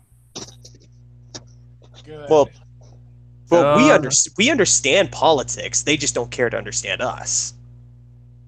Well, yeah. I mean, the only thing you can understand is that a politician only cares about one thing, and that's the green paper in your pocket. Hello. All right, so I just checked on my dad, and I think we're ready to start going over what previously happened in the novel. All right. Actually get part 4 started. And hey, I still have enough time. Yay! Okay, great. Well, at least for the summary part, anyway. Yeah. Yeah. So last stream, parts 2 and 3 were short. I was able to do them both in one stream. So what happened in part 2 was the introduction of Ben Parrish, aka Zombie. And in the novel, he had that sickness, in which was the third wave, the blood plague, or the red tsunami, as what it's called in the book. And the sickness is basically described similar to Ebola. So it causes like what is it? Blood, sores. skin, Yeah. blood sweating through the skin and whatnot. Yeah. And blood coming out through eyes, ears, nose. Yeah. Yeah. Yeah, that's not a. That always makes me like spine shiver. Yeah. You know, that's the interesting thing too. Ebola looks scary, but honest to God, it's not really that scary when you consider how infectious it's actually not, though. You mean that you can only really get infected through the contacts of bodily fluid? That too, and the fact that it looks scary, but I mean, it doesn't really have that high of a kill rate, especially with healthy populations. Yeah. Oh, hey there, Koi Monster. Hi. Hey. Actually, that was kind of an interesting thing I wanted to bring up, because the thing about it is that I learned about this thing in history, and it's actually possible that Ebola might have had some really ancient origins. Because well, it's Ebola must have Ebola it's related. No. Sorry. Well, the whoa, shoot, we lost Anarchist Pineapple. No. Oh, no. But that was the thing. I mean, who here has heard of the in history? Who here heard of the Plague of Athens? I remember that. No. The Plague of I Athens. remember that. They think that might actually have been an ancestral form of Ebola. Ebola. That No. actually makes sense. No, touch your friends, we're not Ebola. going to do this today. No. Don't touch your fans. Ebola. Sorry. Oh, Does anyone boy. remember like the big scare when Ebola went into Texas and all that stuff? Oh, yeah, I remember that. Somebody actually got through that, didn't they? They recovered from it, didn't they? Yeah, Oh, they yeah? managed. The people who were infected, they survived. Wait. I did not know you could survive like that easily. Like, can you or no? You can if Yeah. you get treatment right away, but Oh, okay. the mortality rate of is like 50-50. They Oh, don't jeez. know if it's gonna work, so it's basically a coin flip. Oof. Well, and And even what- then, even then, if the Plague of Athens was an ancestral form of Ebola, it only wiped out like a third of the city. Mhm. Yeah, So that like, still sucks. it didn't wipe out humanity. It didn't wipe out the country of Greece. It didn't wipe out the whole city of Athens. It wiped out like a third of Athens. So I mean, Ebola looks scary, but honest to God, it's not really that scary if you analyze it. I imagine though it's like harder for people to get treatment in places like Africa though. Yeah, exactly. Yeah. Because Yeah, that's that's like a third well. world That's probably the country. reason why the death rate is so high. When you live in a part of the world where there's poor healthcare and poor standard of living, it's I wonder pretty who's likely. to blame for that. Yeah. Big guys upstairs. Yeah, so But Ben Africa is free. survived. But Africa is a free market. Yeah, my it's my not. Glorious ass. anarchist. My Oh, ass. Your booty. so Back to the fifth Sorry, I wave. interrupted you there, Yeah, back to let's get back to what Ancap was saying. yeah, before we get too much on tangents here. All right. So Ben Parrish, he survives that sickness. And he lost track of where his buddy's tent mate was. Oh, And we're talking about the wie viel setzt was? there were these soldiers that came for Ben, and they took him to that Wright-Patterson Paula's military. Zug ist 1924 am Bahnhof. Mute, please. I swear I'm gonna So wie ich jetzt erkenne, wird es auch mal wieder alles I'm zu gonna spät put my machen. hand through my own phone and just rip the audio plug out. Just All right, I'm going to try to continue here. So Sorry. soldiers brought him to Wright-Patterson military base to recover from the sickness, and once he got all better, he was taken to a room where it was like one side had a mirror, and he saw himself for the first time, and he wasn't looking so well at all. And the nurse, Dr. Pam, she punched into command, and the mirror became sort of like a see-through glass, and he saw that this tent mate there, and the Dr. Pam said that Chris was like one of the infesteds, that one of the people that was taken over by these aliens, and she explains that he would have attacked you like after you got better or something. She gave this excuse, and he gave him the execute button, and after hearing all of what she was saying, Ben pressed the button, and then later on he met Colonel Vosh, and they had a talk, and he says specifically that Vosh says that he was a Michelangelo, that Ben was the master, would be the masterpiece. I'm gonna read this last part of right here. You are the human clay. I am the Michelangelo. I am the master builder, and you will be my masterpiece. God doesn't call the equipped, son. God equips the called, and you have been called. And he, before he left, Vosh said, I will teach you to love death. I will empty you of grief and guilt and self-pity, and fill you up with hate and cunning and the spirit of vengeance. I will make my final stand here, Benjamin Thomas Parrish, and you will be my battlefield. Yeah. Wait a minute. Didn't Michelangelo work with marble? Oops. Yeah. Oopsie poopsie. Yeah, Ricky Yancey got that wrong. Oops. Oopsie poopsie. Yeah. Quick history lesson. Shoot. I'm done. I'm done poking holes. Sorry.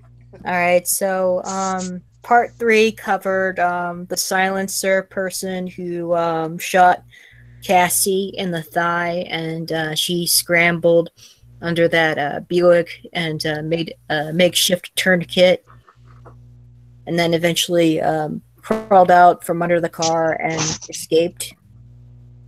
And from the silencer's point of view, he was like sort of hesitating on killing her. He thought he could use her to so she would lead him to the whatever group of other people she was with, and this guy's like one of those infested, but he kept on like hesitating, and he eventually let her escape.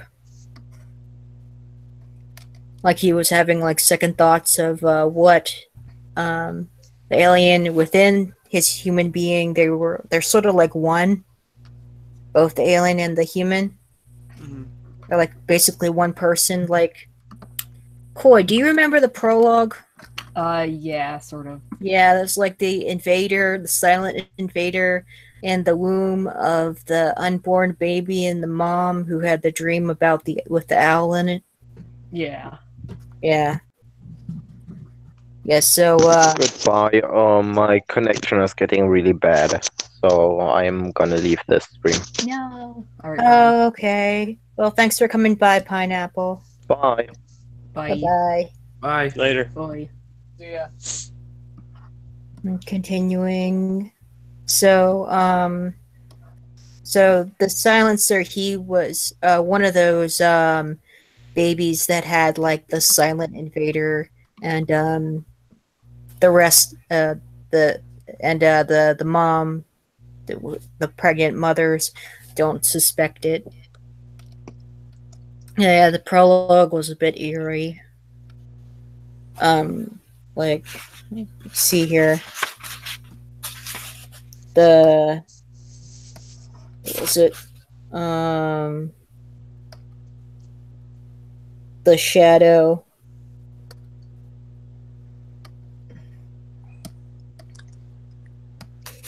Yeah, something like a shadow within the shadow. Shadowception. Yeah. Yeah, so yeah, that was just part 3 was just one whole chapter, I think. It was very short. And described the silencer, and he will be brought back further into the book. And I think I think we'll just start the next chapter. Here. Let me find it. Chapter 4. Part 4, Mayfly. Chapter 32. Is everyone ready? Yeah. Ready? Yep. Alright. As ways to die go, freezing to death isn't a bad one. That's when I'm thinking as I freeze to death. You feel warm all over. There's no pain, none at all. You're all floaty, like you just chugged a whole bottle of cough syrup. Yes. The white world wraps its white arms around you and carries you downward into a frosty white sea. And the silence, so silent, that the beating of your heart is the only sound in the universe, so quiet your thoughts make a whispery noise in the dull freezing air. Waist deep in a drift, under a cloudless sky, the snowpack holding you upright because your legs can't anymore. And you're going, I'm alive, I'm dead, I'm alive, I'm dead. And there's that damn bear with its big brown, blank, creepy eyes staring at you from its perch in the backpack going, you lousy shit, you promised. Yeah, that's the teddy bear. That's her brother's. You're so cold, your tears freeze against your cheeks. It's not my fault, I told Bear. I don't make the weather. You got beef, take it up with God. That's what I've been doing a lot lately, taking it up with God. Like, God, what the fuck? Spared from the eye, so I could kill the crucifix soldier. Saved from the silencer so my leg could get infected. Making every step a journey over Hell's Highway. Kept me going until the blizzard came in for 2 solid days, trapping me in its waist-high drift so I could die of hypothermia under a gloriously blue sky. Thanks, God. Spared, saved, kept, the bear says. Thanks, God. It doesn't really matter, I'm thinking. I was all over Dad for getting so fangirly about the others, and for spinning the facts to make things seem less bleak. But I wasn't actually much better than he was. It was just as hard for me to swallow the idea that I had gone to bed a human being and woken up a cockroach. Being a disgusting, disease-carrying bug with a brain the size of a pinhead isn't something you deal with easily. It takes time to adjust to the idea. And the bear goes, did you know a cockroach can live up to a week without its head? Yeah, I learned that in bio. So your point is I'm a little worse off than a cockroach. Thanks. I'll work on exactly what kind of disease-carrying pest I am. It hits me then. Maybe that's why the silencer on the highway let me live. Spritz the bug, walk away. Do you really need to stick around while it flips on its back and claws the air with its 6 spindly legs? Stay under the Buick. Run. Stand your ground. What did it matter? Stay, run, stand, whatever. The damage was done. My leg wasn't going to heal on its own. The first shot was a death sentence. So why waste any more bullets? I rode out the blizzard in the rear compartment of an Explorer, folded down the seat, made myself a cozy metal hut in which to watch the world turn white, unable to crack the power windows to let in fresh air, so the SUV quickly filled up with the smell of blood and my festering wound. I used up all the pain pills from my stash in the first 10 hours, ate up the rest of my rations by the end of day 1 in the SUV. When I got thirsty, I popped the hatch a crack and scooped up handfuls of snow. Left the hatch popped up to get some fresh air until my teeth were chattering and my breath turned into blocks of ice in front of my eyes. By the afternoon of day 2, the snow was 3 feet deep, and my little metal hut began to feel less like a refuge than a sarcophagus.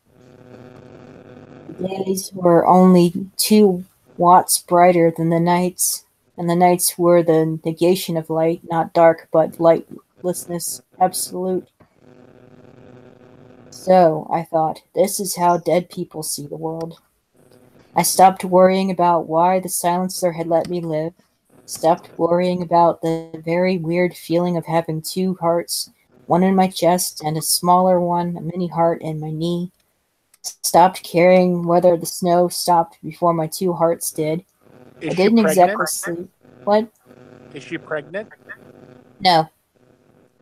Oh, so she's talking about like a parasite. No. Yeah. No, the 2 hearts is like she could feel, it sort of feels like a second throbbing in her wound. Okay. Yeah. I heard that and I thought it had to be like some sort of parasite of some sort. No. No.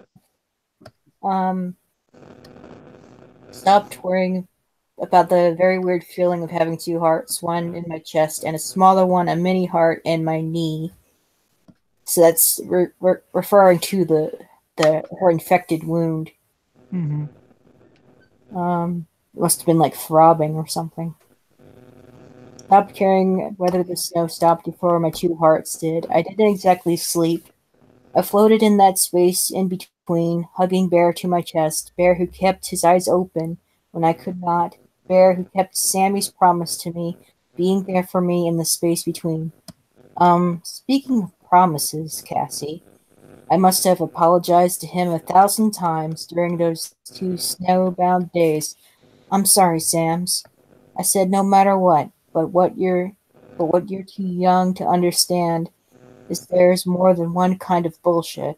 There's the bullshit you know that you know, the bullshit you don't know and know you don't know, and the bullshit you just think you know but really don't. Making a promise in the middle of an alien black op falls under the last category. So sorry. So sorry. One day later now, waist deep in a snowbank, Cassie the Ice Maiden, with a jaunty little cap made of snow and frozen hair and ice-encrusted eyelashes, all warm and floaty, dying by inches, but at least dying on her feet, trying to keep a promise she had no prayer of keeping. So sorry, Sams. So sorry. No more bullshit. I'm not coming. Oofies. Chapter 33. Unless anyone wants to comment something. I'm good for right now. I'm good. Okay. Chapter 33 then. This place can't be heaven. It doesn't have the right vibe. I'm walking in a dense fog of white, lifeless nothingness. Dead space. No sound. Not even the sound of my own breath. In fact, I can't even tell if I'm breathing. That's the number 1 on the how do I know if I'm alive checklist. I know someone is here with me. I don't see him or hear him, touch or smell him, but I know he's here. I don't know how I know he's a he, but I do know, and he's watching me. He's staying still while I move through the thick white fog, but somehow he's always the same distance away. It doesn't freak me that he's there watching. It doesn't exactly comfort me either. He's another fact, like the fact of the fog. There's the fog and unbreathing me and the person with me, always close, always watching. So there's no one there when the fog clears and I find myself in a 4-poster bed beneath 3 layers of quilts that smell faintly of cedar. Yeah. The white nothing fades and is replaced by the warm yellow glow of a kerosene lamp sitting on the small table beside the bed. Lifting my head a little, I can see a rocking chair, a freestanding length mirror, and the sledded doors of a bedroom closet. A plastic tube is attached to my arm, and the other end is attached to a bag of clear fluid hanging from a metal hook. It takes a few minutes to absorb my new surroundings, the fact that I'm numb from the waist down, and the ultra-mega confusing fact that I'm definitely not dead. I reach down, and my fingers find thick bandages wrapped around my knee. I'd also like to feel my calf and toes because there's no sensation and I'm kind of concerned I don't have a calf or toes or anything else below the big wad of bandages. But I can't reach that far without sitting up, and sitting up isn't an option. It seems like the only working parts are my arms. I use those to throw the covers off, exposing the upper half of my body to the chilly air. I'm wearing a floral print cotton nightie, and then I'm like, what's with the cotton nightie? Beneath which I am naked. Of course, which means, of course, that at some point between the removal of my clothes and donning of the nightie, I was completely naked, which means I was completely naked. Okay, ultra mega confusing fact number 2. I turn my head to the left. Dresser, table, lamp to the right. Window, chair, table, and there's Bear, reclining on the pillow beside me, staring thoughtfully at the ceiling, not a care in the world. Where the hell are we, Bear? The floorboards rattle as below me someone slams the door. Hey, sorry to interrupt. I actually have to get going now. Okay, bye. Oh, bye, Face Cord. You're going, Bye. right? Later. All right, bye, man. All Later. right, thanks for coming by.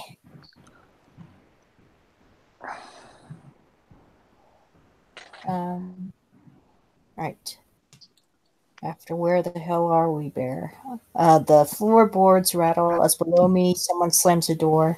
The clump of heavy boots on bare wood. Then silence. A very heavy silence. If you don't count my heart knocking against my ribs, which you probably should, since it sounds as loud as one of Crisco's sonic bombs. Thunk, thunk, thunk. Growing louder with each thunk. Someone is coming up the stairs. I try to sit up. Not a smart idea. I get about 4 inches off the pillow, and that's it. Where's my rifle? Where's my Luger? Someone is just outside the window now, and I can't move. And if I could, all I have is this damn stuffed toy. What was I going to do with that? Snuggle the dude to death? When you're out of options, the best option is to do nothing. Play dead. Possum option. I watch the door swing open through slits for eyes. I see a red plaid shirt, a wide brown belt, blue jeans, a pair of large, strong hands, and very nicely trimmed fingernails. I keep my breath nice and even while he stands right beside me by the middle pole, checking my drip, I guess. Then he turns and there's his butt, and then he turns again and his face lowers into view as he sits in the rocker by the mirror. I can see his face, and I can see my face in the mirror. Breathe, Cassie, breathe. He has a good face, not the face of someone who wants to hurt you. If he wanted to hurt you, he wouldn't have brought you here and stuck an IV in you to keep you hydrated, and the sheets feel nice and clean. And so what? He took your clothes and dressed you in this cotton nightie. What did you expect him to do? Your clothes are filthy, like you, only you're not anymore, and your skin smells a little like lilacs, which means, holy Christ, he bathed you. Trying to keep my breath steady and not doing a very good job at it. Then the owner of the good face says, I know you're awake. When I don't say anything, he goes, and I know you're watching me, Cassie. How do you know my name? I croak. My throat feels like it's lined with sandpaper. I open up my eyes. I can see him clearer now. I wasn't wrong about the face. It's good in a clean-cut Clark Kent kind of way. I'm guessing 18 or 19. Broad through the shoulders, nice arms, and those hands with the perfect cuticles. Well, I tell myself, it could be worse. You could have been rescued by some 50-year-old perv sporting a spare tire the size of a monster truck's who keeps his dead mother in the attic. Driver's license, he says. He doesn't get up. He stays in the chair with his elbows resting on his knees and head lowered, which strikes me more shy than menacing. I watch his dangling hands and imagine them running a warm, wet cloth over every inch of my body, my completely naked body. I'm Evan, he says next, Evan Walker. Hi, I say. He gives a little laugh like I said something funny. Hi, he said. Where the hell am I, Evan Walker? My sister's bedroom. His deep-set eyes are a chocolate brown, like his hair, and a little mournful and questioning, like a puppy's. He nods, rubbing his hands together slowly. Whole family. How about you? Everyone except my baby brother. That's, his bear, not mine. He smiles. It's a good smile, like his face. It's a very nice bear. He's looked better, like most things. I assume he's talking about the world in general, not my body. How did you find me? I asked. He looks away, looks back at me. Chocolate-colored, lost puppy eyes. The birds. What birds? Buzzards. When I see them circling, I always check it out, in case. Sure, okay. I didn't want him to elaborate. So you brought me here to your house, stuck me with an IV.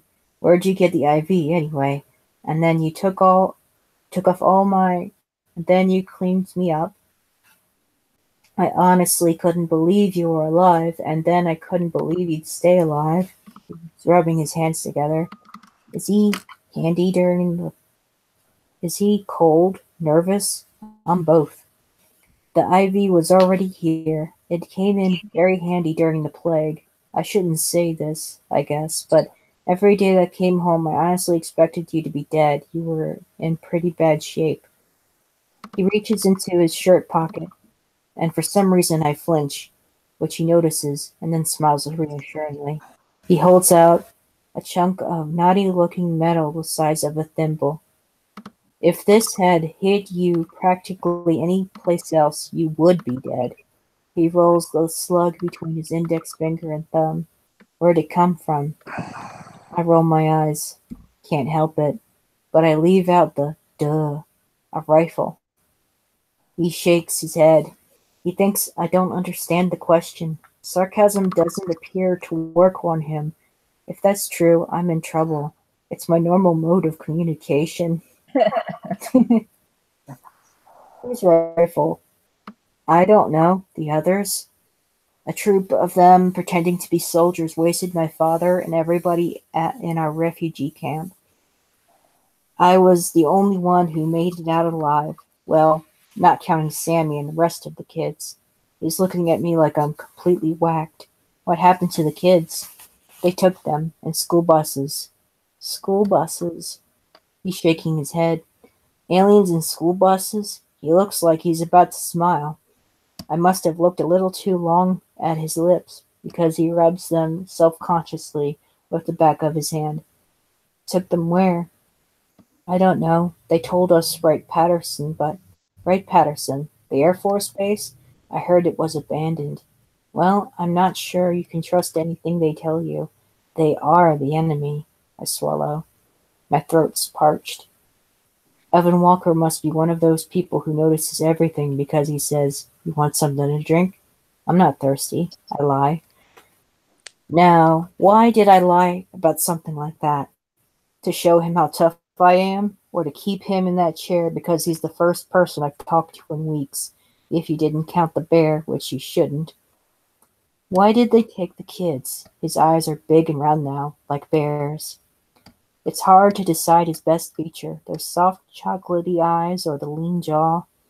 Maybe the thick hair, the way it falls over his head when he leans towards me. I don't know the real reason, but I figure it's a very good one to them and a very bad one to us. Do you think? Can't finish the question, or won't, to spare me having to answer it. He's looking at Sam's bear, leaning on the pillow beside me. What, my little brother's dead? No, I think he's alive. Mostly because it doesn't make sense if they pull out the kids, then kill everybody else. They blew up the whole camp with some kind of green bomb. Wait a minute, he says, holding up one of his large hands. Green bomb? I'm not making this up. Why green, though? Because green is the color of money, grass, oak leaves, and alien bombs. How the hell would I know why it was green? He's laughing. Quiet, held-in kind of laugh. When he smiles, the right side of his mouth goes slightly higher than the left. Then I'm like, Cassie, why are you staring at his mouth anyway? Somehow, the fact that I was rescued by a very good-looking guy with a lopsided grin and large, strong hands is the most unnerving thing that has happened to me since the others arrived. Thinking about what happened at the camp is giving me the heebie-jeebies, so I decide to change the subject. I peered down at the quilt covering me. It looks homemade. The image of an old woman sewing it flashes through my mind, and for some reason, I suddenly feel like crying. How long have I been here? I ask weakly. It'll be a week now. Did you have to cut? I don't know how to put the question. Thankfully, I don't have to. Amputate? No. The bullet just missed your knee, so I think you'll be able to walk, but there could be nerve damage. Oh, I said, I'm getting used to that. I like how salty Cassie is in her narration. Yeah, right. Salty. That's partly what drew me to the book. Cassie's salty, sarcastic narration. It's fun. It's amusing. I actually got to get going Yeah, same Okay. here. right now. So All right, bye. thanks for having me on. Yeah, All same right. here. All right, See you bye. later. Okay, thanks. It's just us two it's now. me. And whoever's in the live chat, let's look. Jay the Magic Robot, Jay the Magic Cool, Robot. Cool Clever Stone, and Humane Mind. What? Humane Mind in the live chat says snuggles are the leading cause of death for introverts.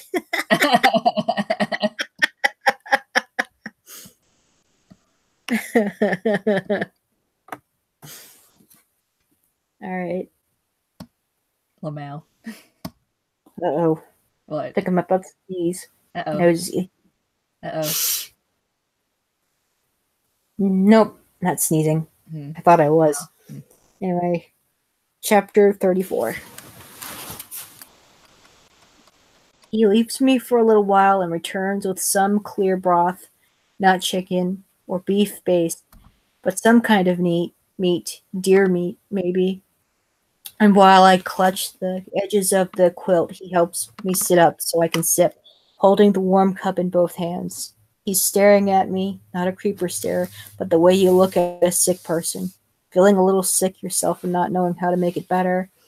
Or maybe I think it is a creeper stare, and the concerned look is just a clever cover. Are pervs only pervs if you don't find them attractive? I called Crisco a sicko for trying to give me a corpse's jewelry, and he said I wouldn't think that if he were Ben Parrish hot. Remembering Crisco kills my appetite. Evans sees me staring at the cup in my lap and gently pulls it from my hands and places it on the table. I could have done that, I say, more sharply than I meant to. Tell me about these soldiers, he says. How do you know they weren't human? I tell him about them showing up not long after the drones, the way they loaded up the kids, then gathered everybody into the barracks and mowed them down. But the clincher was the eye, clearly extraterrestrial. They're human, he decides after I'm done. They must be working with the visitors. Oh God, please don't call them that. I hate that name for them. Don't call them don't call them aliens, call them visitors. Just like when we call demons mortally challenged. I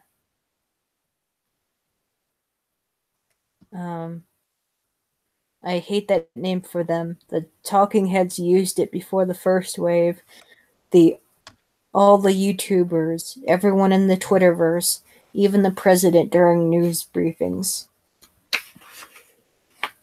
What should I call them? He asks. He's smiling. I get the feeling he'd call them turnips if I wanted him to. Dad and I called them the others, as in not us, not human. That's what I mean, he says, nodding seriously. The odds of their looking exactly like us are astronomically slim. He sounds just like my dad on one of his speculative rants, and suddenly I'm annoyed. I'm not sure why. Well, that's terrific, isn't it? The two-front war, us versus them, and us versus us and them. He shakes his head ruefully. It wouldn't be the first time people have changed sides once the victor is obvious.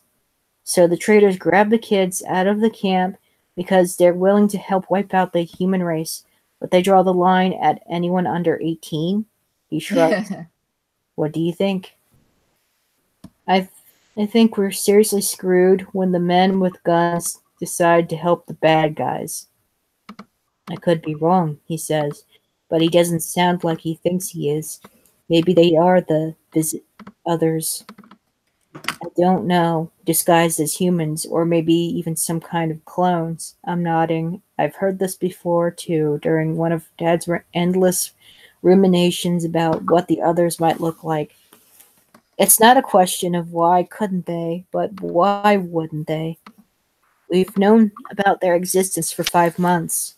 They must have known about us, about ours for years. Hundreds, maybe thousands of years. Plenty of time to extract DNA and grow as many copies as they needed. In fact, they might have to wage the ground war with copies of us. In 1,000 ways, our planet might not be viable for their bodies. Remember War of the Worlds? Maybe that's the source of my current snippiness. Evan is going all out Oliver Sullivan on me, and that puts Oliver Sullivan dying in the dirt right in front of me, and all I want to do is look away. Or maybe they're cyborgs, Terminators, I say, only half joking. I've seen a dead one up close, the soldier I shot point blank at the ash pit. I didn't check his pulse or anything, but he sure seemed dead to me, and the blood looked real enough. Remembering the camp and what happened there never fails to freak me, so I start to freak. We can't stay here, I say urgently. He looks at me like I've lost my mind. What do you mean? They'll find us! I grab the kerosene lamp, yank off the glass top, and blow hard at the dancing flame. It hisses at me, stays lit. He pulls the glass out of my hand and slips it back over the base of the lamp. It's 37 degrees outside, and we're miles from the nearest shelter, he says. If you burn down the house, we're toast. Toast? Maybe that's an attempt at humor, but he isn't smiling. Besides, you're not well enough to travel, not for another 3 or 4 weeks at least. 3 or 4 weeks? Who does this teenage version of the brawny paper towel guy think he's kidding? We won't last 3 days with lights shining through the windows and smoke curling from the chimney. He's picked up on my growing distress. Okay, he says with a sigh. He extinguishes the lamp, and the room plunges into darkness. Can't see him, can't see anything. I can smell him, though. A mixture of wood smoke and something like baby powder. And after a few more minutes, I can feel his body displacing the air a few inches away from mine. Miles away from the nearest shelter, I ask, where the hell do you live, Evan? My family's farm. About 60 miles from Cincinnati. How far from Wright-Patterson? I don't know, 70, 80 miles. Why? I told you, they took my baby brother. You said that's where they said they were taking him. Our voices wrapping around each other's, entwining, and then tugging free in the pitch black. Well, I have to start somewhere, I say. And if he isn't there, then I go somewhere else. I made a promise. That damned bear will never forgive me if I don't keep it.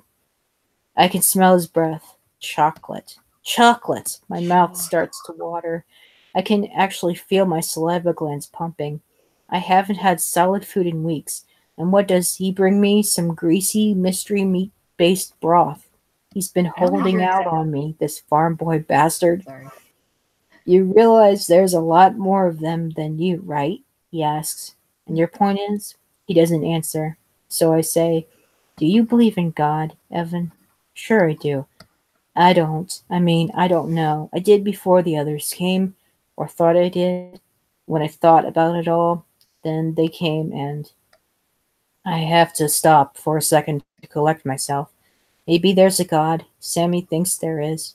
But he also thinks there's a Santa Claus. Still, every night I said his prayer with him, and it didn't have anything to do with me. It was about Sammy and what he believed. And if you could have seen him take that fake soldier's hand and follow him onto that bus, I'm losing it. And it doesn't matter to me much. Crying is always easier in the dark. Suddenly, my cold hand is blanketed by Evan's warmer one. His palm is soft and smooth as the pillowcase beneath my cheek. It kills me, I sob. The way he trusted, like the way we trusted before they came and blew the whole goddamn world apart. Trusted that when it got dark and there would be light. Trusted that when you wanted a fucking strawberry frappuccino, you could plop your ass in the car, drive down the street, and get yourself a fucking strawberry frappuccino. Trusted. His other hand finds my cheek, and he wipes away my tears with his thumb. The chocolate scent overwhelms me as he bends over and whispers in my ear, "No, Cassie. No, no, no." I throw my arm around his neck and press his dry cheek against my wet one. I'm shaking like an epileptic, and for the first time I can feel the weight of the quilts on top of my toes because the blinding dark sharpens your other senses. I'm a bubbling stew of random thoughts and feelings. I'm worried my hair might smell. I want some chocolate. This guy holding me, well, it's more like I was holding him, has seen me in all my naked glory. What did he think about my body? What did I think about my body? Does God really care about promises? Do I really care about God? Are miracles something like the Red Sea parting, or more like Evan Walker finding me locked in a block of ice in a wilderness of white? "Cassie, it's going to be okay," he whispers into my ear. Chocolate breath. When I wake up the next morning, there's a Hershey's Kiss sitting on the table beside me. Oh.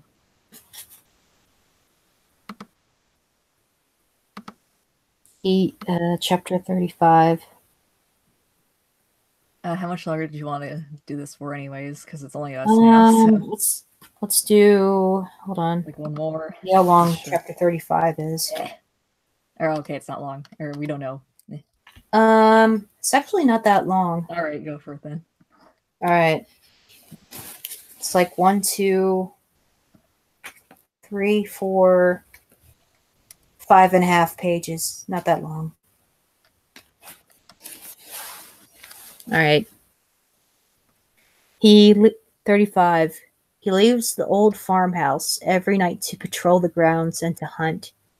He tells me he has plenty of dry goods and his mom was a devoted preserver and canner, but he likes fresh meat. So he leaves me to find edible creatures to kill, and on the 4th day he comes into the room with an honest-to-God hamburger on a hot, homemade bun and a side of roasted potatoes. It's the first real food I've had since escaping Camp Ashpit. It's also a freaking hamburger, which I haven't tasted since the arrival, and which I think I've pointed out I was willing to kill for. "Where'd you get the bread?" I ask midway through the burger, grease rolling down my chin. I haven't had bread either. It's light and fluffy and slightly sweet. He could give me any number of snarky replies, since there is only one way he could have gotten it. He said, he doesn't. I baked it. After feeding me, he changes the dressing on my leg. I ask if I want to look. He says no. I most definitely do not want to look. I want to get out of bed, take a real bath, be like a person again. He says it's too soon. I tell him I want to wash and comb out my hair. Too soon, he insists. I tell him if he won't help me, I'm going to smash the kerosene lamp over his head. So he sets a kitchen chair in the middle of the clawfoot tub in the little bathroom down the hall with its peeling flowery wallpaper and carries me to it, plops me down, leaves, and comes back with a big metal tub filled with steaming water. The tub must be very heavy. His biceps strain against his sleeves, like he's Bruce Banner mid-hulkifying, and the veins stand out on his neck. The water smells faintly of rose petals. He uses a lemonade pitcher decorated with smiley-faced suns as a ladle, and I lean my head back for him. He starts to work in the shampoo, and I push his hands away. This part I can do myself. The water courses from my hair into the gown, plastering the cotton to my body. Evan clears his throat, and when he turns his head, his thick hair does this swooshy thing across his dark brow, and I'm a little disturbed, but in a pleasant way. I ask for the widest tooth comb he has, and he digs in the cupboard beneath the sink while I watch him out of the corner of my eye, barely noticing the way his powerful shoulders roll beneath his flannel shirt or his faded jeans with the frayed back pockets, definitely paying no attention to the roundness of his butt inside those jeans, totally ignoring the way my earlobes burn like fire beneath the lukewarm water dripping from my hair. After a couple eternities, he finds a comb, asks if I need anything before he leaves, and I mumble no when what I really want to do is laugh and cry at the same time. Alone, I force myself to concentrate on my hair, which is a horrible mess. Knots and tangles and bits of leaf and little wads of dirt. I work on the knots until the water goes cold and I start to shiver in my wet nightie. I pause once in the chore when I hear a tiny sound just outside the door. Are you standing out there? I ask. The small tiled bathroom magnifies, sound like an echo chamber. There's a pause, and then a soft answer. Yes. Why are you standing out there? I'm waiting to rinse your hair. This is going to take a while, I say. That's okay. Why don't you go bake a pie or something and come back in about 15 minutes? I don't hear an answer, but I don't hear him leave. Are you still there? The floorboards in the hall creak. Yes. I give up after another 10 minutes of teasing and pulling. Evan comes back in, sits on the edge of the tub. I rest my head in the palm of his hand while he rinses the suds from my hair. I'm surprised you're here, I tell him. I live here. That you've stayed here. A lot of young guys left for the nearest police station, National Guard, armory, or military base after news of the second wave started trickling in from survivors fleeing inland, like after 9/11, only times 10. There were 8 of us, counting Mom and Dad, he says. I'm the oldest. After they died, I took care of the kids. Slower, Evan, I say as he empties half the pitcher onto my head. I feel like I'm being waterboarded. Sorry. He presses the edge of his hand against my forehead to act as a dam. The water is deliciously warm and tickly. I close my eyes. Did you get sick? I asked. Yeah, then I got better. He ladles more water from the metal tub into the pitcher. I hold my breath, anticipating the tickly warmth. My youngest sister, Val, she died 2 months ago. That's her bedroom you're in. Since then, I've been trying to figure out what to do. I know I can't stay here forever, but I've hiked all the way to Cincinnati, and maybe I don't need to explain why I'm never going back. One hand pours, while the other presses the wet hair against my scalp, wringing out the excess water.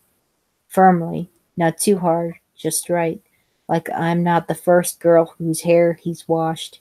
A little hysterical voice inside my head is screaming, "What do you think you're doing? You don't even know this guy." But the same voice is going, "Great hands. Ask him for a scalp massage while he's at it." Damn it. Bad time to drink.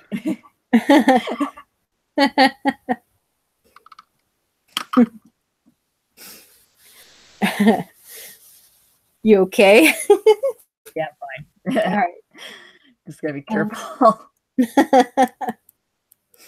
While outside my head, his deep, calm voice is saying, now I'm thinking it doesn't make sense to leave until it gets warmer. Maybe Wright-Patterson or Kentucky. Fort Knox is only 140 miles from here. Fort Knox? What, you're going on a heist? It's a fort, as in heavily fortified, a logical rallying point. Gathering the ends of my hair in his fist and squeezing, the plops of water spattering in the clawfoot tub.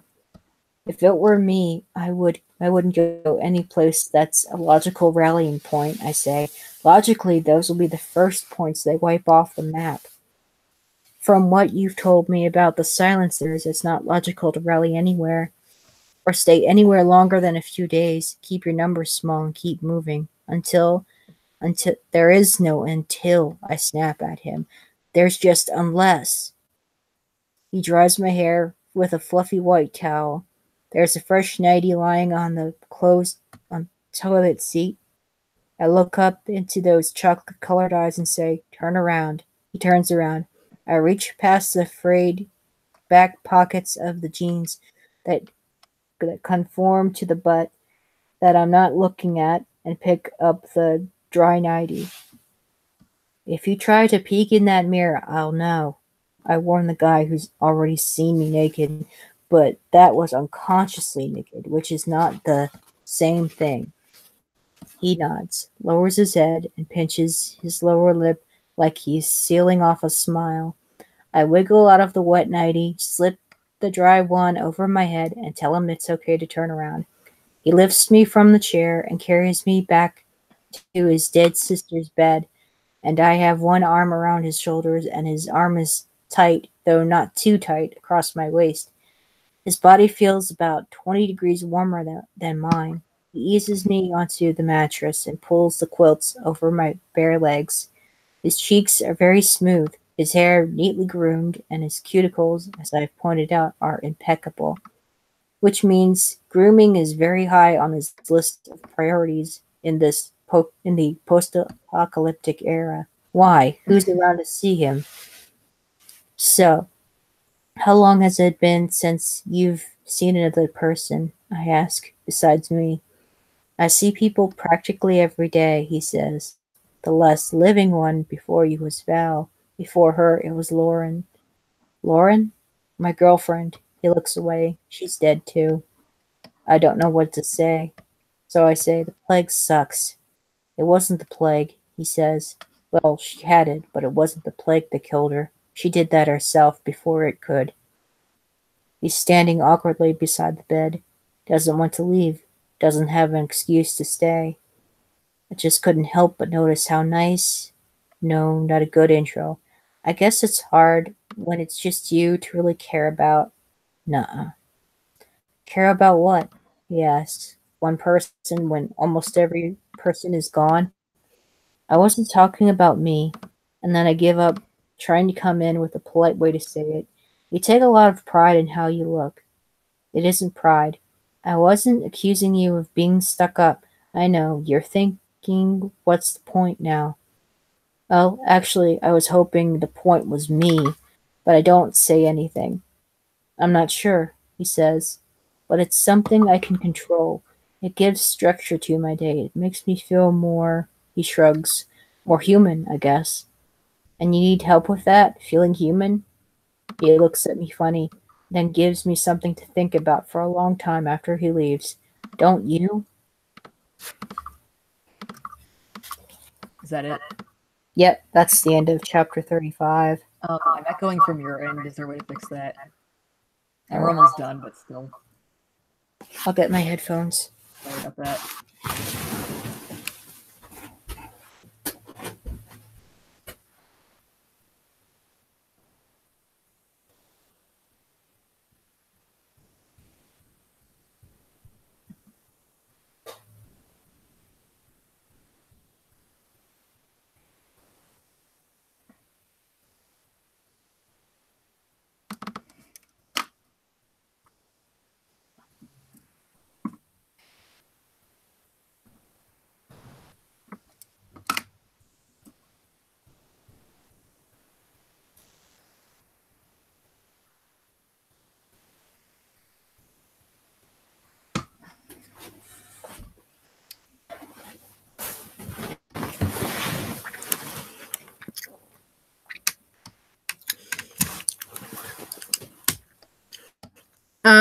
Hold on. No, all right. All right. Better? Yeah, Okay. that's fine. But, All or right. it was Looking fine. over at the live chat. Also, I wanted to do a live stream right after we were done here. If you want to join that, if you got time. Hold on. Looking at the chat. Humane says, sure, his girlfriend, guy who cares about maintaining his fingernails equals total homo. Did you send me a link? Humane, do you want to join us?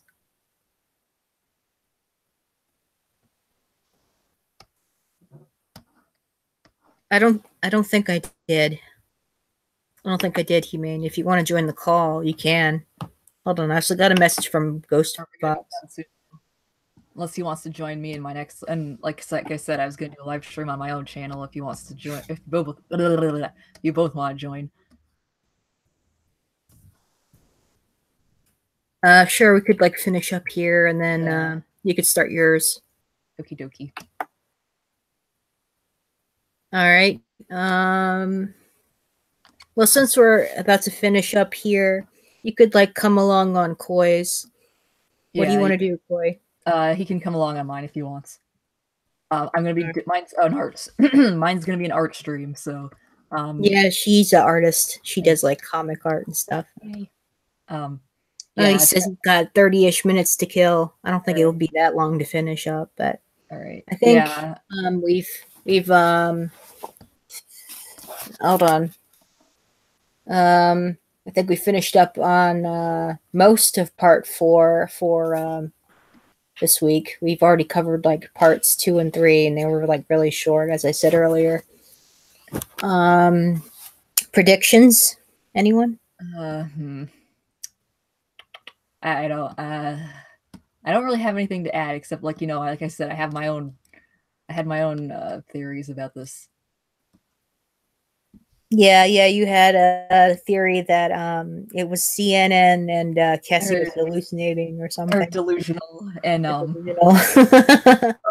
or the government itself is orchestrating this. But I mean, even if there are aliens, that would be a government because they're taking the land by force. Yeah. Because it's like, yeah, it's the government, but just another government. So do you think the CNN theory still stands, that she's delusional about all this, or she's like she's overhyping it in her own mind? I'm kind of still standing on that a bit. Only I don't know. Well, actually, I'm starting to think more sway towards like CNN did play a part in because like they took part in other like inside jobs too, so like hyping those up to like scare everyone. So Humane left his prediction. Those two, I guess he's referring to Evan and Cassie. Those two totally bump uglies and live to the end. That's a possibility. Yeah. Or at least, well, they bump uglies and one of them dies. And everyone, it's called the Ugly Barnacle. Everyone died. The end. Well, I predict that. Oh, what about Ben? He's like the other character that was in. Oh, I'm not sure about him.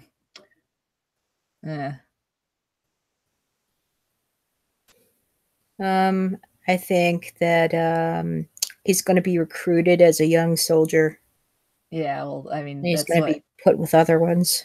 Yeah. Because of what I went over what Vosh had said. Yeah.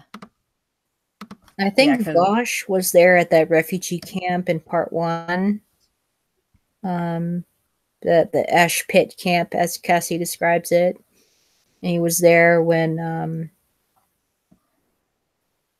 oh yeah, Ben Parrish was Cassie's former love interest. Yeah, but they never like talked to each other at all, right? Yeah, they hardly talked to each other when they were in high school. Ben Parrish, he was the high school crush, and he's in this story. And those two are like separate, have been separated for each other for weeks or whatever. And Ben is a survivor of that plague sickness. He almost died. According to what was read in part 2, he came very close to dying.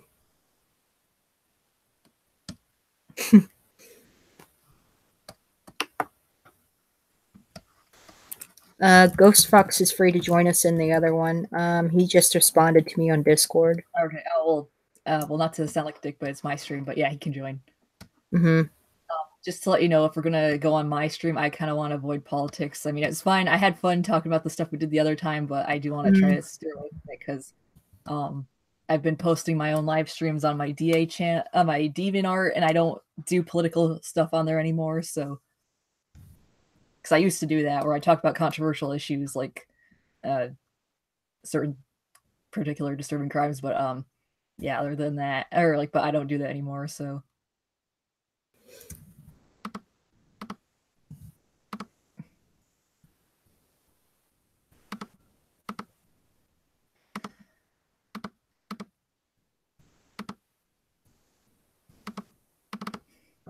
And Ghost Fox says he has to work in about 2 hours.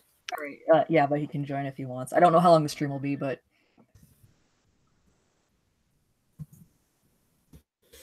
all right. All right. In closing, I guess we'll end it off here since I don't know. I don't think I have much else to say. yeah, me neither. I know next week I got something else planned. All right. There's not much to go on finishing part 4. I could save it for the week after. And then we just, I don't know. How long is part 5? Let me look. Part 5.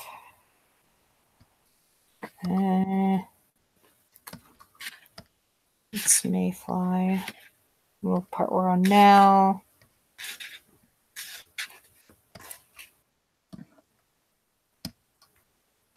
Not very long. Not as long as part 1 was.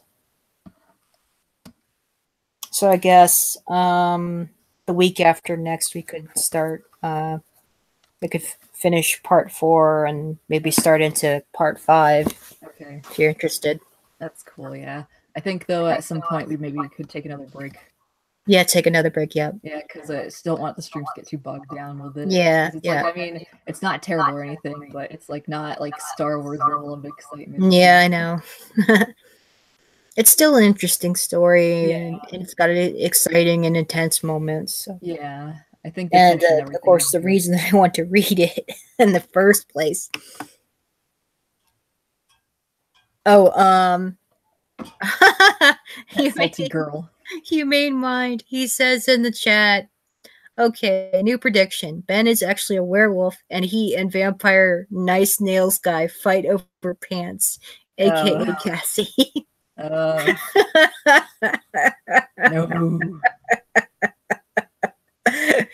I don't think that's gonna happen. I don't think Twilight, it's that kind please. of story. Yes, no Twilight, please. All right. Well, go to closing. Thank yous in closing. Thanks for Pineapple and Nate, Night Shift, and Face Cord.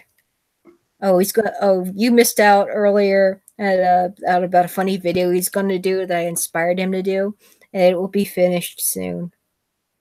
Looking forward to seeing that later. It's going to be epic. It's supposed to be this really funny parody thing. Wait, what is it again? It's a funny government parody video that I inspired Face Cord to do. Okay. It's going to be great. I'm sure of it. No, I kind of wanted to talk about, I had in my comic I'm working on, The Tale of Reba, it's a Legend of Korra fan comic. I was going to do like a meta narrative that kind of has its own satire of government, but I can't really say much about it yet. Yeah. Well, maybe I could, but I don't want to give too much away. All right. Because it's going to end up getting spoilerish, yeah. But I'm gonna have like private streams, like because for my Patreon supporters, so they're probably gonna hear more about that, because they're gonna get the whole process pretty much. Because that's kind of my way of, because like if you donate $10 to me each month, you get to see my well, I'm working on behind the scenes, but only a certain amount of people can see that. So so I would do like private live streams, and then like you had have access to them on Patreon. Mm-hmm.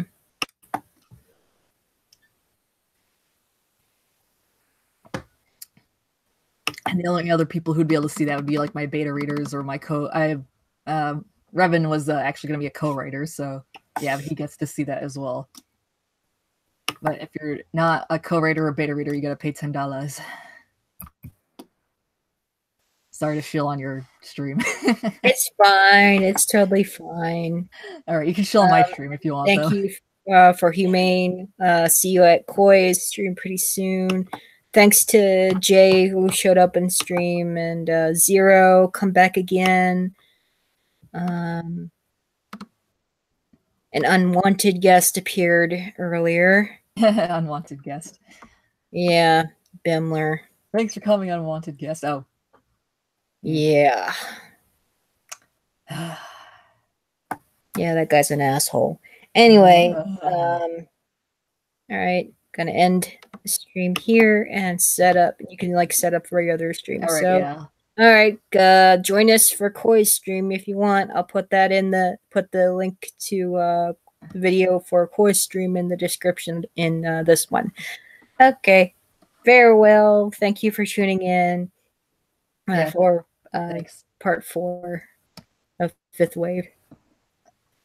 Donate to my Patreon. Sorry. You can chill on my stream if you want, since I do that on yours.